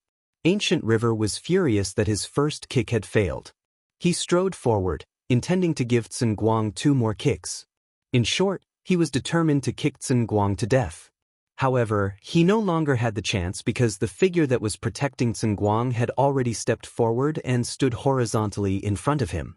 The person who had just arrived was young, but his face was full of heroic spirit. Facing the furious Ancient River, not only did he not back down, but he also threw a punch at the unsuspecting Ancient River's chest, forcing him to take 3 steps back. Taking advantage of this, Shi Wanshan rushed over and hugged the furious Ancient River from behind. When the other generals saw that the matter was about to end, they all pretended to be good people and surrounded Ancient River, causing him to have no chance to attack. What's going on? Just as the generals were in a mess, a mighty voice rang out. It was Shi Heng, who had rushed over after hearing the news. When he saw Shi Heng appear, Guang did not know where he got the strength from, but he immediately stood up from the ground and jogged to Shi Heng's side. "Marquis, you have to make a decision for me. Just now, this Ancient River kicked me like a madman. If it wasn't for the fact that my subordinates still had some strength, I'm afraid that I would have been kicked to death. Sun Guang was right. Ancient River wanted to take his life. If it wasn't for the fact that weapons were not allowed in the tent during the political discussion, he would have been killed by now. Ancient River, how dare you do something like this? Men lock him up. After Marquis investigates the matter, he will be severely punished. Shiheng said with a serious face. For something like this to happen in the military, it was clear that Marquis did not put him in his eyes at all. It was no wonder that he was so angry. Immediately, a few armored soldiers came over and tied Ancient River up. Then, under the anxious gazes of Shi Wanshan and Ning Wenfeng, he was taken away. Shi Wanshan, who knew that military discipline was like a mountain, knew very well what the consequences would be if this matter was carried out. He immediately ran in front of Shiheng and pleaded, "Margaret, this is all a misunderstanding. It's all a misunderstanding. Can you be magnanimous and be lenient?" "What misunderstanding? We'll talk about it after the investigation." Shiheng flicked his sleeves and left. He did not give Shi Wanshan much opportunity to speak. On the other side, Sun Guang had a complacent look on his face. He said to the young general who had saved him, "Su Dei, you did well this time. Yes, there is a position for a captain in the military. I think you are very suitable." "Thank you for the promotion, General." Su Dei hurriedly cupped his hands and bowed his head. However, no one noticed that when he bowed his head, a trace of joy flashed through his eyes. This was because no one knew that Su Dei had long been one of Yang Chendong's men.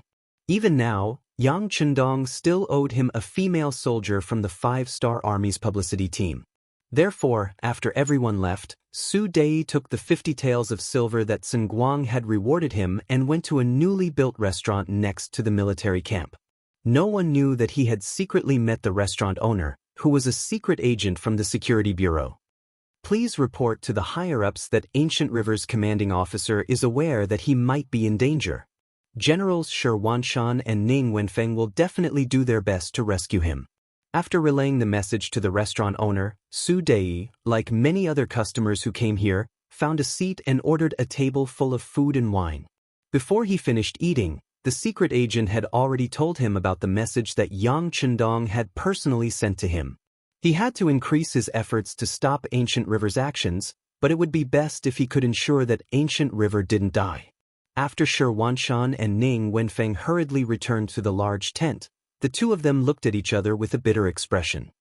"General, with Sun Guang's narrow-minded personality and our bad relationship with Shiheng, I'm afraid that General Ancient River's fate will be sealed. Fang Ding might even interfere. If that's the case, I'm afraid he won't be able to keep his life." Ning Wenfeng had always been regarded as a strategist by Shi Wanshan. This analysis also showed the calm side of his personality. "You're right. Ancient River was too impulsive this time. It's too difficult to save him now. It seems that we'll have to spend a lot of money." After sitting down, Shi Wanshan revealed a headache expression. Ancient River absolutely couldn't die. Everyone knew that he did this to stand up for himself. If something really happened to him, how could he still have the face to lead the army? However, the price to pay to save this person was unimaginable. There was only one way, and that was to give him money. Shi Wanshan, who was familiar with Shiheng and Sun Guang, was very clear that in the eyes of these people, there was no problem that couldn't be solved with money. Moreover, Ancient River didn't really kill Sun Guang, so there was still hope for everything. The difficult part was how much money to spend. "Brother Ning, how much money do we have now?" After thinking it over, Shi Wanshan couldn't think of a better way. He could only bleed for money. "General, we just gave 50,000 taels to the officials in the capital a while ago. Right now, we only have less than 10,000 taels." Ning Wenfeng bitterly replied. "Less than 10,000 taels? How can that be?" Shi Wanshan was clearly very dissatisfied with this result. He shook his head as if he had made a great decision. "It doesn't matter. In short, a human life is greater than the heavens. How about this? Use the soldiers' pay." In the past, no matter how difficult the situation was, Shi Wanshan had never touched the interests of the soldiers. But now he really had no way out. He had no choice. Use the soldiers' pay this? Ning Wenfeng replied with great difficulty. He was very clear that if he really did this, what kind of effect would it bring to the two of them? Didn't we just lose 30,000 men in battle and 15,000 wounded? Didn't the higher-ups just give us a sum of money as compensation? Let's use this first. At least the soldiers who are still alive will be treated well for a long time. This shouldn't be a big problem. Shi Wanshan seemed to have made some kind of decision as he said this. After saying these words, he silently muttered in his heart, "Brothers, I, Shi Wanshan, won't be the first to offend you. However, it doesn't matter. It won't be long before I find a way to fill this hole. I guarantee that after you bleed, your families won't cry with you." Although Ning Wenfeng didn't quite agree with Shi Wanshan's decision, he also knew that there was no better way. He could only sigh and say, "All right, I hope they won't ask for too much." However, sometimes what one feared would happen. Just when Ning Wenfeng went to find Shi Heng with a glimmer of hope, Shi Heng's nephew, Shi Qing, actually asked for 100,000 taels of silver. He even said that this was already in consideration of Shi Wanshan's recent losses. Otherwise, the price would be at least 50% higher. Originally, Shi Heng had a nephew named Shi Biao. However, because he was too greedy, he ruined the plan and was finally dealt with. Now that he had a new nephew, Shi Qing, he still had a big appetite. This made Ning Wenfeng, who only took 50,000 taels of silver, have no choice but to return resentfully. Soon, Ning Wenfeng returned to the barracks. He looked at Shi Wanshan with a troubled expression. Then, he saw the general's mouth force out a word, "Here." With another 100,000 taels of silver, Ning Wenfeng went to find Shi Qing for the second time. He originally thought that there wouldn't be any problems this time, but unexpectedly, it still didn't work. Shi Qing's expression was not good. "First of all, it's not that we don't keep our word. The Marquis can still help you with 100,000 taels of silver.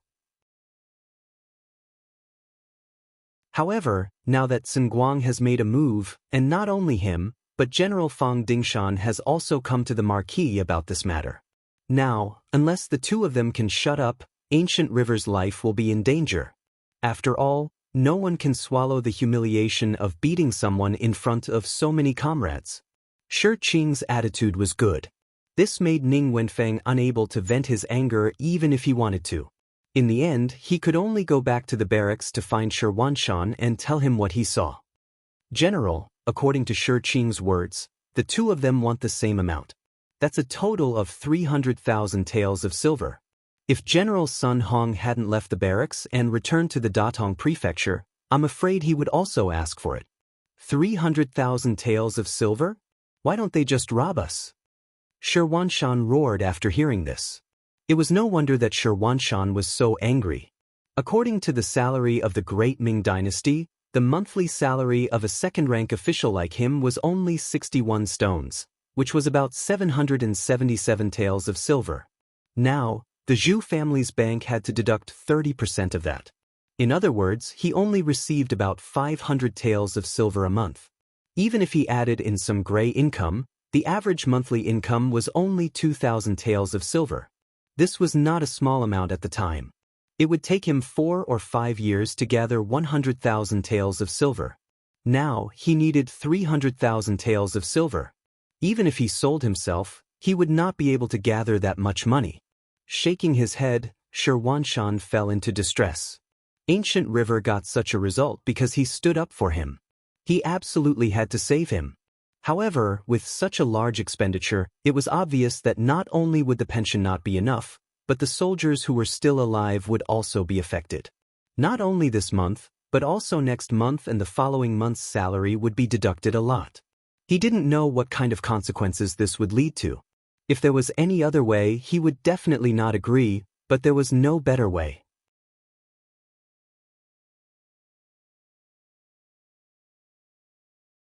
Chapter 1166. General, are we going to save him or not? Ning Wenfeng cleverly didn't ask if he was going to take it or not, because he was truly worried that he would be rejected. At the same time, he also hoped that he would be rejected. After all, this would affect the morale and quality of life of the entire Wanquan City soldiers. After an unknown amount of time, Shirwanshan, who was panting heavily, said, "Save him. Take all the silver and go now. If we take too long, I'm afraid that they will increase the price again." After saying this, Shirwanshan fell back into his chair with a plop. It was clear that he had used up all the strength in his body to say this. I'll do it right away." After letting out a sigh, Ning Wenfeng didn't know whether he should be happy or disappointed, but in the end he still walked away. In less than an hour, Gu He, who had received the silver, was released. As soon as Ancient River returned to the barracks, he knelt in front of Shirwanshan. "General, my life is yours from now on. Quickly get up. To tell the truth, I don't even know how to face the brothers below." Shirwanshan helped Ancient River up, his eyes lifeless as he spoke.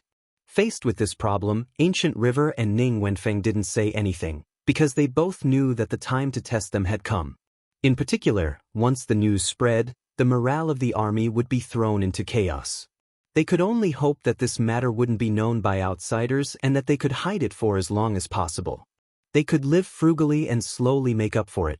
This was a good idea, but there were some people who wouldn't hide this matter, such as Cin Guang.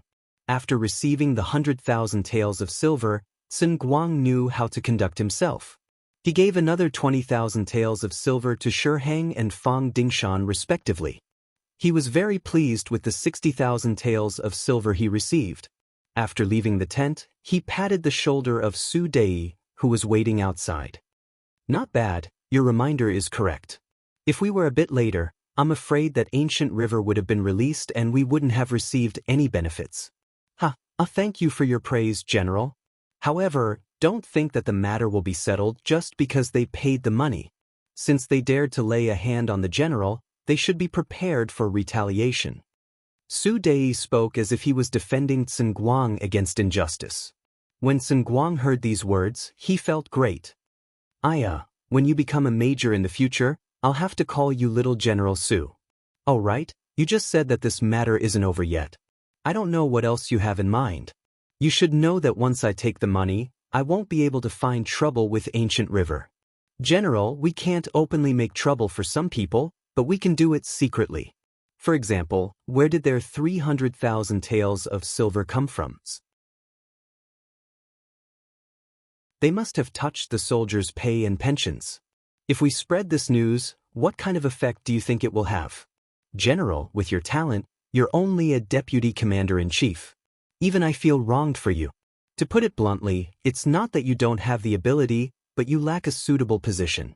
The position of commander of the capital department is a rank 2 military officer." Once he mentioned that he could be promoted, there was no need for Su Dei to remind him. Cin Guang's eyes had already lit up. Not bad, not bad. Little General Su, you're right. I know what to do next." Just like this, Shirwanshan and the other two, who originally wanted to hide this matter from others, never thought that this news would be spread all over the military camp that night. Because of this matter, some major commanders and kiliarchs in the military came looking for them. For a time, the capital department didn't need to fight anymore and everyone was already in a state of panic. Cin Guang only asked someone to spread the news. Early the next morning, he led the soldiers of the Datong prefecture to begin the siege. What he wanted now was to achieve military merits. Once he took down the first city, the emperor would be happy and would definitely reward him based on his merits. At that time, it would be reasonable for him to be promoted. Although the soldiers of the capital department were replaced by the weaker soldiers of the Datong prefecture, the soldiers on the walls of the first city still found it very difficult. All of this was because they didn't have enough food. They couldn't even fill their stomachs. Only 5 days later, the outer city of the first city was finally breached. After taking down the outer city, Cin Guang was naturally very excited. Although in order to achieve military merits, he didn't rest much in the past 5 days and the losses of the army were not small, he finally saw results. This was absolutely good news for a person who only wanted to climb up. As for how many ordinary soldiers died because of this, it had nothing to do with him. What was worth mentioning was that the first army to break through the perimeter was the one led by Su Dei as a major. Originally, because Su Dei was in his 20s, he was too young and didn't have enough experience. Many people had opinions about his promotion. Even Shi Heng had people complain. However, now that he had obtained such a great military merit, it was equivalent to making the first contribution. Finally, the voices of opposition gradually suppressed. Su Dei's position became more stable. After taking down the outer city, the siege didn't stop. However, in comparison, the inner city was taller and stronger. If they wanted to take it down, they would still have to pay a great price. However, after more than a year of besieging the inner city, Shi Heng was still very confident. In order to ensure that the mission could be completed, Shi Heng even ordered the 100,000 Ming army that was prepared behind him to be transferred together with the 30,000 cavalrymen under Yes Hen. So far, in the process of attacking the first city, a total of 450,000 soldiers had been invested. If the 100,000 soldiers from the 5-star army were included, the scale of this war was definitely not small. Enma River. Beside the river, there was a large group of cavalrymen passing by. Looking from afar, it was majestic and seemed to be endless. In front of the cavalrymen, there was a bright 5-star flag. Behind the flag, there was a flag with the words, Far Eastern Army, written on it. Yes, the army that came from afar was the 40,000 cavalrymen led by the Far Eastern Army's commander. Chen Bo received a telegram from Yang Chendong and rushed over. There was only one goal, which was to ensure the absolute safety of North Desert City. North Desert City was the second largest city built by the 5-star army on the grassland after the first city. After a few years of development, it had become quite large and had become a flag on the grassland. For many Mongols, North Desert City was even more intimate because the proportion of Mongols in this city had reached 80%. The first city could not fall. It represented a shopping center and was the most important base for the 5-star army to develop here. North Desert City could not fall. This was a huge flag for the Mongols. If there was a problem here, it would be an extremely severe blow to the morale and public opinion of the grassland. In order to ensure the absolute safety of North Desert City, Yang Chendong had sent a telegram to the Far Eastern Army early on. He told them that no matter what, they had to send as much of their main force to the south to ensure that this flag would not fall. This was also the reason why Yang Chendong had sent a telegram to Tiger's Mane and told him to just protect the first city and not care about other places. Military Commander, after passing the Enma River, we will reach North Desert City in 2 days. Can we let our brothers have a good rest first? The commander of the 1st Cavalry Division of the Far Eastern Army, Dai Kuo, walked at the front of the group as the vanguard. He was responsible for opening the road and building bridges. Fortunately, the track from the grassland area to the Far Eastern region would be completed soon. In fact, there were not many places that they had to work hard to open the road. This time, in order to completely implement Yang Chendong's instructions, Chen Bo only left the 2nd Cavalry Division to continue protecting the Far Eastern region. The other 4 divisions, a total of 40,000 people, were all brought out. He knew that the vanguard of the 1st Cavalry Division was indeed very tired, but considering that they were less than 48 hours away from the target, he still shook his head and said to Dai Kuo, Division Commander, tell the soldiers to work hard and try to reach the Sanfeng Mountain on the outskirts of North Desert City as soon as possible. That is our real destination. Bugnam of Gojoseon has prepared enough food for us to let the soldiers have a full meal. Originally, when he heard that they had to continue on their journey, Dai Kuo wanted to dissuade them. However, when he heard that there was food waiting for him in front, he immediately said happily, Okay, military commander, I will tell the soldiers the good news. It wasn't that Dai Kuo was overjoyed at the sight of delicious food. It was just that the Far East Army hadn't been satisfied with food recently. Although the land was vast and fertile, it was sparsely populated. In addition, the weather conditions were very bad. It was winter for half of the year. In such an environment, it was too difficult to rely on oneself to solve the problem of food and drink in a short period of time. Although a lot of wasteland had been opened up in the Far Eastern region in the past 2 years, and with the material support from the first city, the situation had changed a lot. However, to be self-sufficient, it would take at least 2 years. This was because 1 million foreign people had entered the Liaodong region through various means. Otherwise, it would take a long time to achieve it. Without enough food, the people there had formed a habit that they did not dare to eat until they were full. They were afraid that they would not be able to eat until they were full. Just like when the army went out this time, the money and food they brought was also extremely limited. Most of it was left for the 2nd Cavalry Division. Along the way, even during the march, it was difficult for them to eat until they were full. This made them have a special desire for food. Now that they heard that there was delicious food waiting in front of them, it was no wonder that Dai Kuo was so excited and happy. When he told the news to the soldiers in the army, as expected, everyone's enthusiasm was aroused. The speed of their advance was also involuntarily increased by 2 points. Originally, it was scheduled to take 2 days to reach the Three Peaks Mountain. Under the temptation of food, they were forced to advance by half a day. When they arrived at the foot of the mountain, it was only noon. From afar, they saw dozens of cavalry coming toward them. This was the rescue team arranged by Xen Honghai, the commander of the Mo Bay Division. When the Mo Bay Division was to be established, no one was willing to go. In the end, he took the initiative to stand up and gain the trust and favor of Yang Chendong.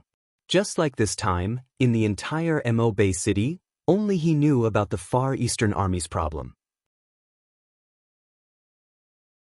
Under the guidance of the welcoming team, the 40,000 cavalry entered the Three Peaks Mountain. After they left, a cavalry team of hundreds appeared here. They were responsible for cleaning up the battlefield and cleaning up all the hoofprints.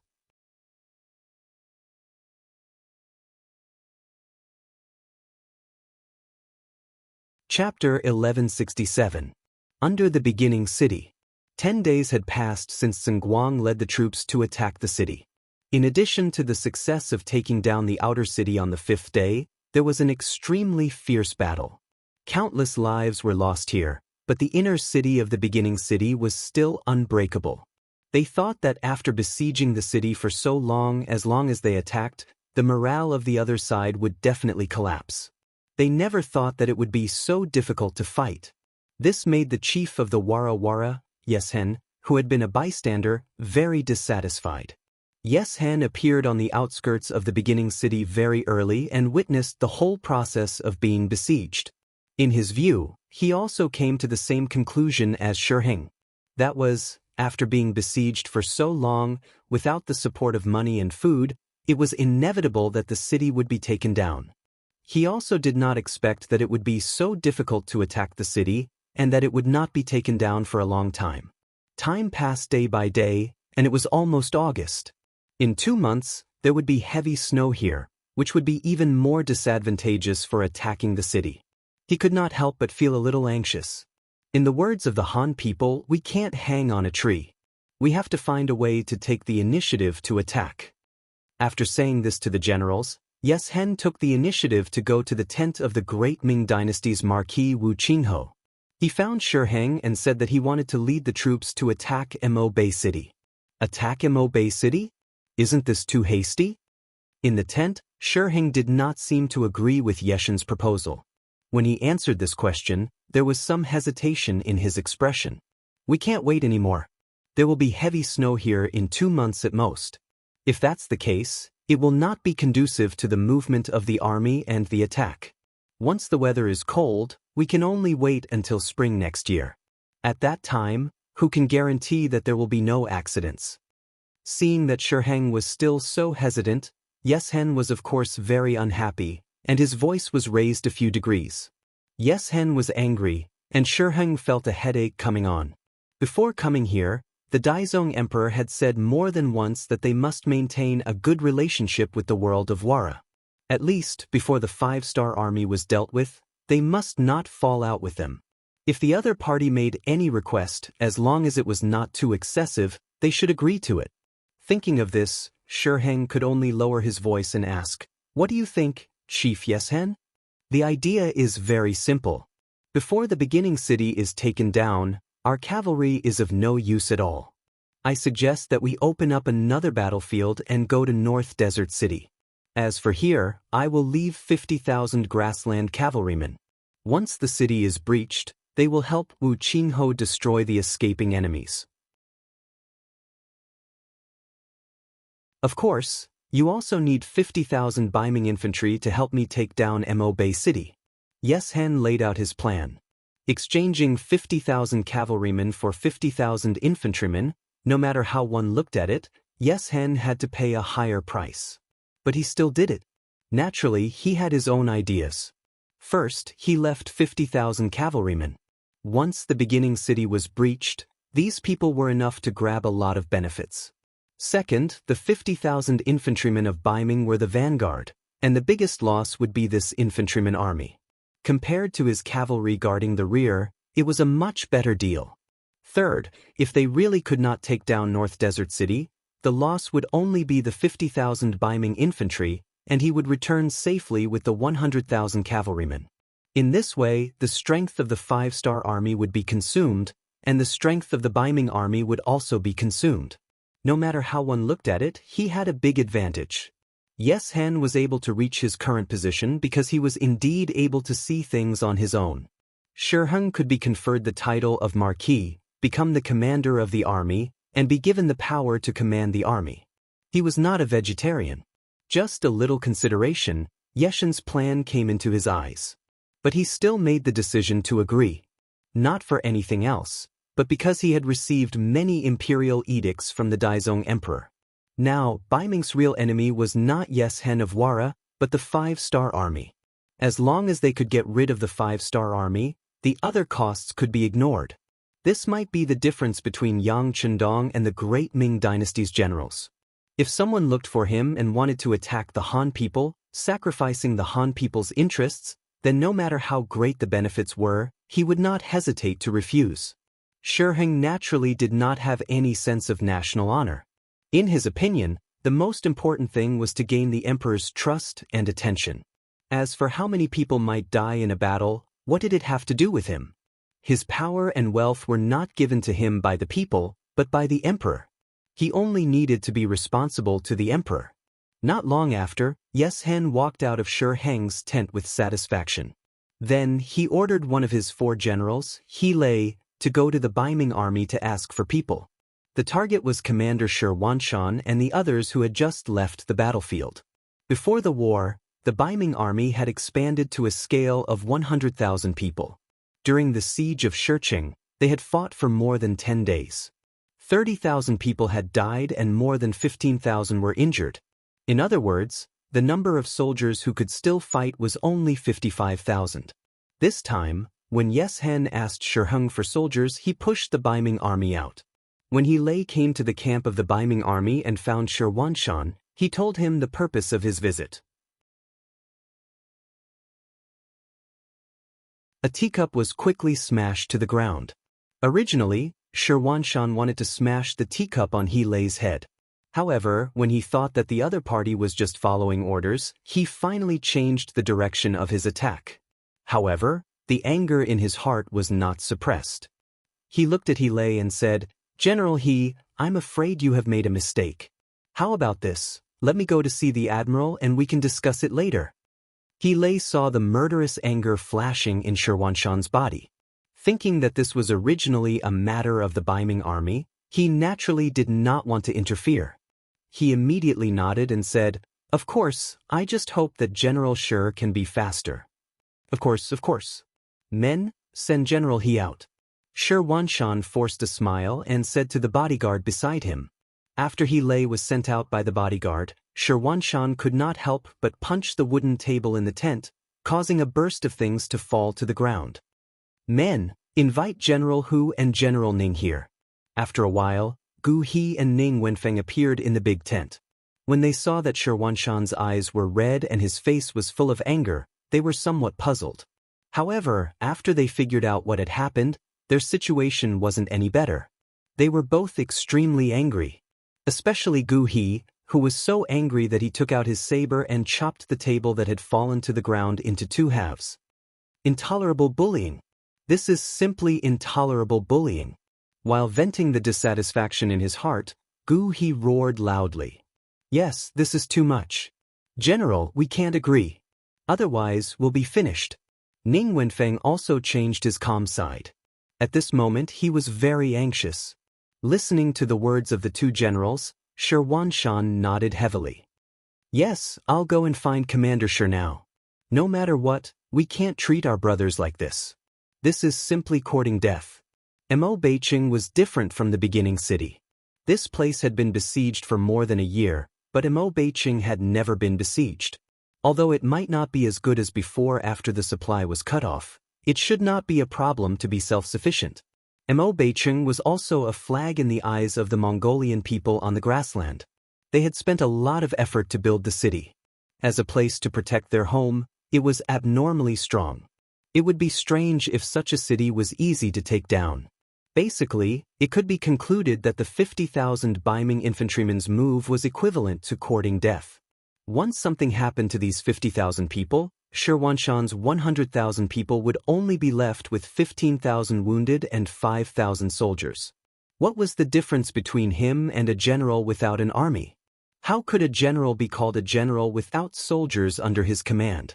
At that time, someone could casually find an excuse to take away their position. It was not impossible for them to casually accuse them of something. Even if it was for himself, Shi Wanshan could not let it go this time, not to mention that it involved the lives of 50,000 soldiers. Shi Wanshan left and angrily went to the general tent. This scene had long been discovered by the 5-Star Army's secret agents who were disguised as ordinary soldiers. They did not belong to the Security Bureau or the CIA, but they belonged to Su Dei's private forces. After taking Yang Chendong's money, Su Dei had done a lot of big things. For example, he tried his best to bribe some important people around the general. Except for some personal soldiers, he really bribed a lot of people who were responsible for pouring tea, feeding horses, and cooking. Therefore, he knew a lot of very secret things. For example, when Yes Hen went to look for Shi Heng, he quickly got the news. After knowing the content, he arranged for people to keep an eye on Shi Wanshan's tent. He had a premonition that an opportunity was coming. Shi Wanshan left quickly, but he came back even faster. He still entered the tent angrily. Although Ning Wenfeng had a bad feeling when he saw him like this, he still held a glimmer of hope and asked, "General, what did Admiral Shi say?" "What else can he say?" This time, he personally promised Yes Hen and said that it can't be changed.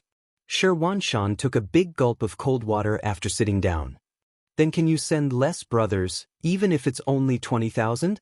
The rest can be transferred from other armies." Although Ning Wenfeng knew that it was not easy to change the situation, he still asked with hope. Shi Wanshan shook his head again. Admiral Shi said that the Datong Prefecture's soldiers still have to attack the beginning city. There is really no extra troops to be transferred.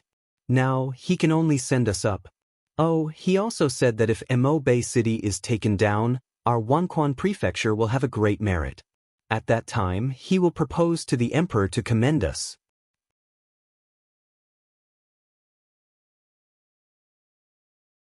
Chapter 1168. Take down Mo Bay City? Then what if we don't take it down? Ning Wenfeng decisively grasped the topic and asked. Shi Wanshan didn't answer. However, whether it was Ning Wenfeng or Gu He, they both knew that if they couldn't take down the fort and the 50,000 soldiers lost their lives, then they would have to bear all the responsibility. At that time, not only would they not receive any rewards, they would also be punished, or even beheaded. For a moment, there was no movement in the tent. Obviously, the three of them knew what was going to happen next. Because of this, they didn't know what to say. Seeing the result of years of hard work being ruined overnight, no one would be in a good mood. Silence couldn't solve the problem, especially at this moment. If they couldn't think of a solution, they would be waiting for someone else to decide their fate. Just as the three of them were racking their brains trying to come up with a better idea, footsteps were heard from outside the tent. Then, a voice that was neither hurried nor slow was heard. "Generals, I am Captain Su Dei. I have something to discuss with the three of you. I wonder if it would be convenient for you." Su Dei? After hearing this, the three of them exchanged glances and shook their heads. Obviously, this name was still somewhat unfamiliar to them. But since there was a visitor, and a major at that, of course, it wouldn't be good to casually reject him. Shirwanshan's voice came from outside the door. Since you're here, come in. Su Dei lifted the curtain and entered the tent. After he entered, everything in the tent seemed to return to normal. Shirwanshan and the other two sat high up. Even the broken wooden table was thrown to the side and piled up like garbage. This scene was seen clearly by Su Dei. The corner of his mouth twitched slightly, revealing a smile. When Su Dei entered the tent, Shirwanshan and the other two also saw him clearly. This was especially true for Ancient River. When he saw Su Dei's appearance, he was certain that it was this person who had protected Tsingguang and prevented him from succeeding. He immediately stood up in anger and said, "You're one of Tsingguang's men? What? Are you here to throw your weight around? Let me tell you, if that's what you think, then get lost immediately. Otherwise, I'll kill you." As he spoke, Ancient River placed his right hand on his waist. This wasn't the main tent. Weapons were allowed here. With this, he really had the ability to kill. Ancient River said angrily, but Su Dei did not even look at him. Instead, he said coldly, "What? 300,000 taels isn't enough to make you bleed? If you really want to kill people here, what awaits you will be an irreversible situation. At that time, even your family will suffer and suffer together with you." Choked by Su Dei's words, Ancient River's face flushed red. Speaking of which, the current predicament of the all-encompassing department had a lot to do with his rashness back then. He would not make the same mistake a second time. Ancient River did not speak. Instead, it was Ning Wenfeng's turn to laugh coldly. What? Was General Su really here to flaunt his prowess? Let me tell you, if that's the case, then get lost as soon as possible. We don't have long to live anyway. If you provoke us, we'll start with you first. What Ning Wenfeng said was correct. If there was no better way, then the all-encompassing capital was about to face a very difficult battle. There was an 80% chance that they would be defeated. When that time came, their fate would be sealed. In the face of Ning Wenfeng's threat, Su Dei took it seriously. He turned to look at the other party and said seriously, "Who said you don't have long to live? There's still a great future waiting for you. It's just that you won't be able to see it." As soon as these words fell, Shirwanshan and the other two were stunned. It was obvious that they could not understand the meaning of these words. After a few breaths of time, Shirwanshan was the first to react. He asked tentatively, "What does General Su mean by this? What do you mean by a great future? Do you mean that we'll bow down to Tsingguang like you? If that's the case." "Of course not. There are some things that I don't need to say. Do you really think that Tsingguang can be happy for long? Or are you unable to see the strength of the 5-star army?" Su Dei did not wait for Shirwanshan to speak and interrupted him. Then, he said something that shocked Shirwanshan and the other two. After several breaths of silence, Ning Wenfeng broke the silence. "General Su should be one of Tsingguang's people, right? Have you thought about the consequences if these words of yours were to spread?" "Consequences? Let's not talk about whether that good-for-nothing Tsingguang will believe it or not. Based on the three of you, you wouldn't do something that harms others without benefiting yourself. Am I right?" Su Dei, on the other hand, was brimming with confidence. Without waiting for permission, he took a seat and poured himself a cup of tea. It was as if the owner had returned to his own home. Su Dei's words were reasonable. He only had hatred for Tsingguang and the other two. He did not have the slightest bit of affection for them. Of course, he would not spread these words. However, even though they knew this, the three of them still could not make sense of the calm Su Dei. From their point of view, this person appearing here and saying such words was too difficult to understand. However, to be able to become a commander in the army, he was not a nameless person. The three of them were only temporarily stunned by Su Dei's sudden appearance. After a while, they calmed down and thought about it. Ning Wenfeng came to a conclusion. After his expression changed, he asked tentatively, You are not one of Tsingguang's people. You stayed by his side just to find the right opportunity. If that's the case, you should be from another faction." "You're the fight." "That's right. Su Dei also interrupted Ning Wenfeng's words as he directly admitted it. For words like the 5-star army, it was best not to say it in the military tent. Some things were better left unsaid. The fact that Su Dei admitted it so readily made Shi Wanshan and the other two turn pale with fright. They did not expect the 5-star army to be so powerful, and their infiltration of the military was so powerful. Especially when they thought about how long it had been since the incident happened. Su Dei appeared here in such a timely manner. Did this not mean that there were also spies from the 5-star army around them? When they thought of this, Shi Wanshan and the other two could not help but feel cold sweat running down their backs. The enemy was so pervasive. How could such an army be so easy to defeat? Could it be that the siege of the beginning city was also a show that they had directed and acted out? Was it to lure the Baiming army and then wipe them out? General Su, what about the beginning city? Ning Wenfeng had gradually adjusted his attitude and looked like he wanted to agree with Su Dei. The incident in the beginning city is true. Su Dei understood what Ning Wenfeng wanted to ask, so he answered decisively, but the important thing was that he added, "It's just that the incident in the beginning city is just a temporary emergency. It won't be long before the situation here changes dramatically. If the 3 generals still stay here, then you have to make a choice. Of course, you cannot believe my words." "No, I believe. At this moment, how could Ning Wenfeng not believe it? Right now, he was more concerned about where the bright future that Su Dei had mentioned was located. So he was a little hesitant and asked hesitantly, "That? So, General Su, you just said something about a great future. It's about joining the 5-star army." Su Dei's tone was as calm as water, as if he was talking about a very ordinary thing. To be honest, this time, Bugnam of Gojoseon is very angry about Baiming's actions. If the emperor is only worried that Bugnam of Gojoseon will send the army to attack because of his achievements, it's normal. However, Bugnam of Gojoseon can't accept the fact that he actually joined forces with the foreign tribes to attack the Han people. Over the years, I'm sure the 3 generals are very clear about Bugnam of Gojoseon's policies toward the Han people. Understood. This time, it was not only Ning Wenfeng, but even Gu He, who was beside him, also spoke out in agreement. What a joke! As the army closest to the beginning city, they naturally knew their every move and policy like the back of their hand. They also knew that even under their rule, many Han people wanted to live in the beginning city because it was equivalent to heaven for the Han people.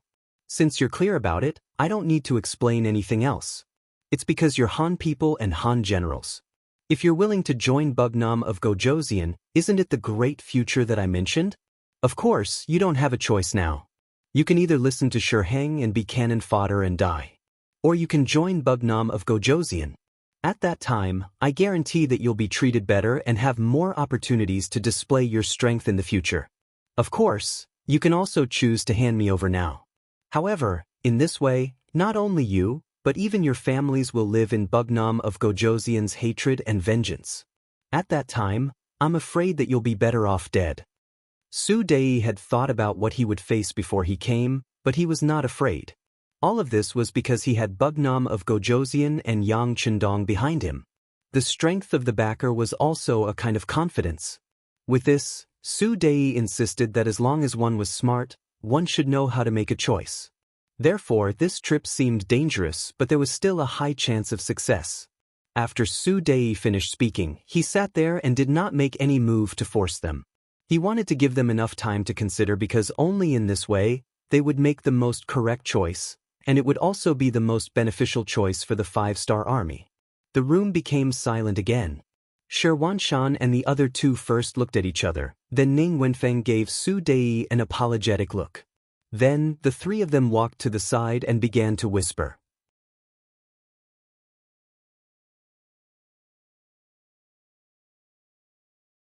Chapter 1169. Going to North Mo City is sending ourselves to our deaths. If we don't go, we will be disobeying military orders. Right now, we can only seek refuge with the 5-star army. Unexpectedly, the first to speak was the commander Ancient River, who had always been unconvinced by the 5-star army. The reason why Ancient River's attitude had changed so much was because everything that had happened so far had left him bitterly disappointed. This time, it was precisely because his own army had been treated unfairly that what he wanted to do the most right now was to make up for everything. Right now, it seemed that joining the 5-star army was the only way to solve all the problems. Thus, it was reasonable for him to agree. With Ancient River's attitude, Ning Wenfeng, who had originally been a bit hesitant, also said, "That's right. The 5-star army has always treated the Han army very well. For a capable Han general like us, we will definitely be able to play a big role in it. Moreover, everything that Bugnam of Gojoseon has done is very much to my liking. Regardless of whether it is his attitude towards the common people or his policies towards the foreign races, those are things that a true man should do. Joining them, I will not oppose it." Out of the 3 people, 2 of them expressed their attitudes. This naturally had to do with the current situation, but it was also greatly related to Yang Chendong's actions that gave them hope. Right now, there was only Commander Shi Wanshan left. It had to be said that Shi Wanshan was originally a bandit. Later on, he gave up the darkness and joined the light. Step by step, he managed to achieve everything he had today. Normally, this kind of experience should make it easier for him to accept the 5-star army, but he was the one who considered it the most. It wasn't because of anything else, but because in his eyes, the great Ming dynasty was the most orthodox. All other powers were nothing more than small powers that depended on them. Before long, they would all become like smoke in the wind. Right now, no matter what, he was still a Baiming Major Rank 2 general. If he gave up everything and joined the 5-star army, and if the 5-star army was defeated by Baiming one day, where would he go? Could it be that he was going to surrender again? Back then, he had surrendered to Baiming because it was his goal. Now that he had seen the darkness and ugliness, he would never go back. He also didn't want to become a slave of 3 surnames like Lu Zhua in history. He didn't want to betray them, but he didn't know how to deal with the situation before him. However, if he were to ask him to surrender just like that, it wouldn't be to his liking either. As a result, he didn't make a decision on the spot. Instead, he turned around and said to Su Dei, "General Su, this matter is very serious. Can you allow me to think about it before giving you an answer?" Su Dei didn't think that he would be able to convince the other party in a single meeting. As a result, he expressed his understanding and nodded. He took out 300,000 taels of silver and handed it over to Shi Wanshan. "Bugnam of Gojoseon heard about your situation. This is the 300,000 taels of silver that he wanted me to give you. At the very least, it can solve the urgent needs of the army. After all, the soldiers in the army are Han people. Their relatives are also Han people. We can't disappoint the Han people." After saying this, Su Dei swaggered off. He believed that if the other party thought it through, they would definitely take the initiative to look for him. As for what happened today, as long as they weren't stupid, they would definitely tell others about it. After Su Dei left, Shi Wanshan and the other 2 looked at each other in dismay. Especially when they looked at the 300,000 taels of silver in front of them, they didn't know what to say. The 30,000 Han soldiers who died in the Wanquan division were all killed in the battle with the 5-star army when they attacked the beginning city. For this reason, the 5-star army also paid a certain price. Now, the relatives of these enemies actually needed to be comforted by Bugnam of Gojoseon.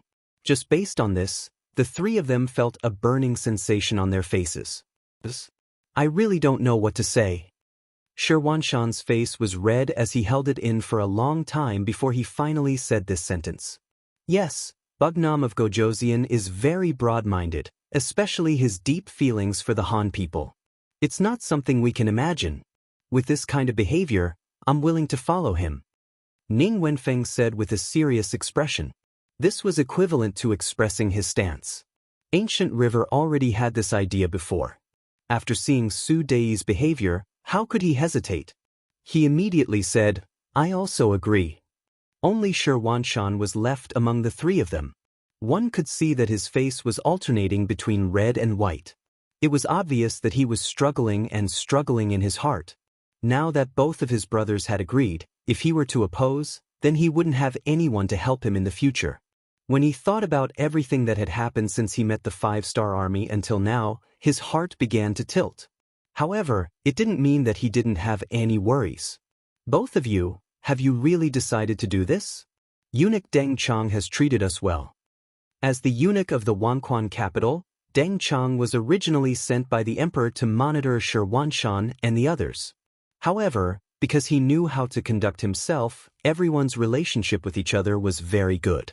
This was very rare in the great Ming dynasty's army. Shi Huanshan was a very loyal person. Now that Deng Chang was mentioned, it was reasonable. This was because once they all surrendered to the five-star army, Deng Chang's responsibility would be great. It wasn't impossible that he would be beheaded because of this. When Deng Chang was mentioned, Ancient River's expression changed. Obviously, he also thought that his actions might bring some bad consequences to the other party. However, Ning Wenfeng wasn't worried. Instead, he chuckled and said, "What's so difficult about this?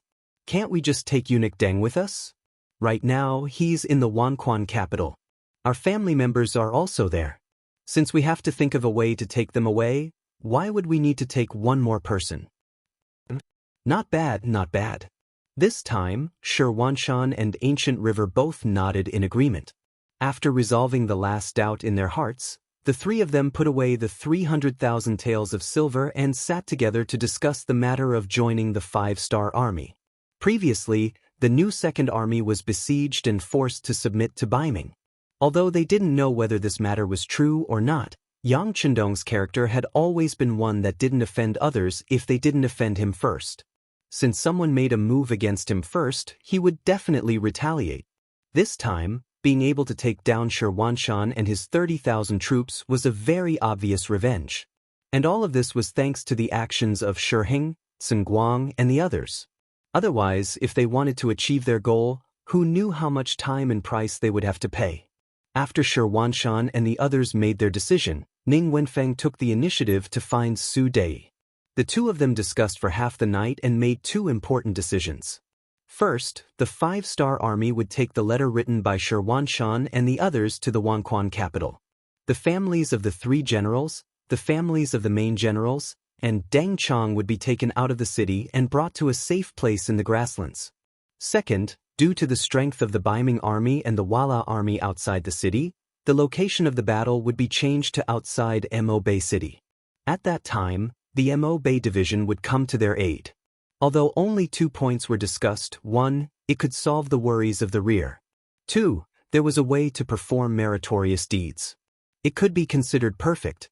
After waiting for Ning Wenfeng to return to the tent and explain the plan, early the next morning, Shi Huanshan appeared in the tent of Yes Hen, the leader of the Wara army. Yes Hen had just returned from a morning exercise when he heard the guards say that Shi Huanshan had come. He laughed and walked back to the tent. Knowing the purpose of Shi Huanshan's visit, Yes Hen of course had to be more enthusiastic. After all, whether or not they could take down the solid walls of the Mo Bay division was difficult for their cavalry. In the end, they still needed the Baiming infantry. This was a stepping stone for him to perform meritorious deeds. The other party was also risking their lives. It was not too much to be enthusiastic. In the tent, Yes Hen warmly received the two sides could be said to have a good chat. When Shi Huanshan proposed that this time, not only did he have to bring 50,000 Baiming infantry, he also had to bring the remaining 5,000 soldiers and 15,000 wounded soldiers. He said that this was the only way to ensure their determination. Yes Hen was naturally happy to accept. Not only that, Yes Hen also affirmed the determination of Shi Huanshan and the five-star army to fight to the death. At the same time, he also promised that once Mo Bay division was taken down, they would be credited with the most meritorious deed. He also promised that in the process, the Wara army would bear the cost of food. Seeing that Yes Hen had dispelled all his worries, Shi Huanshan naturally thanked him. In the end, they agreed to send out the troops 2 days later. He then walked out of the Wala camp.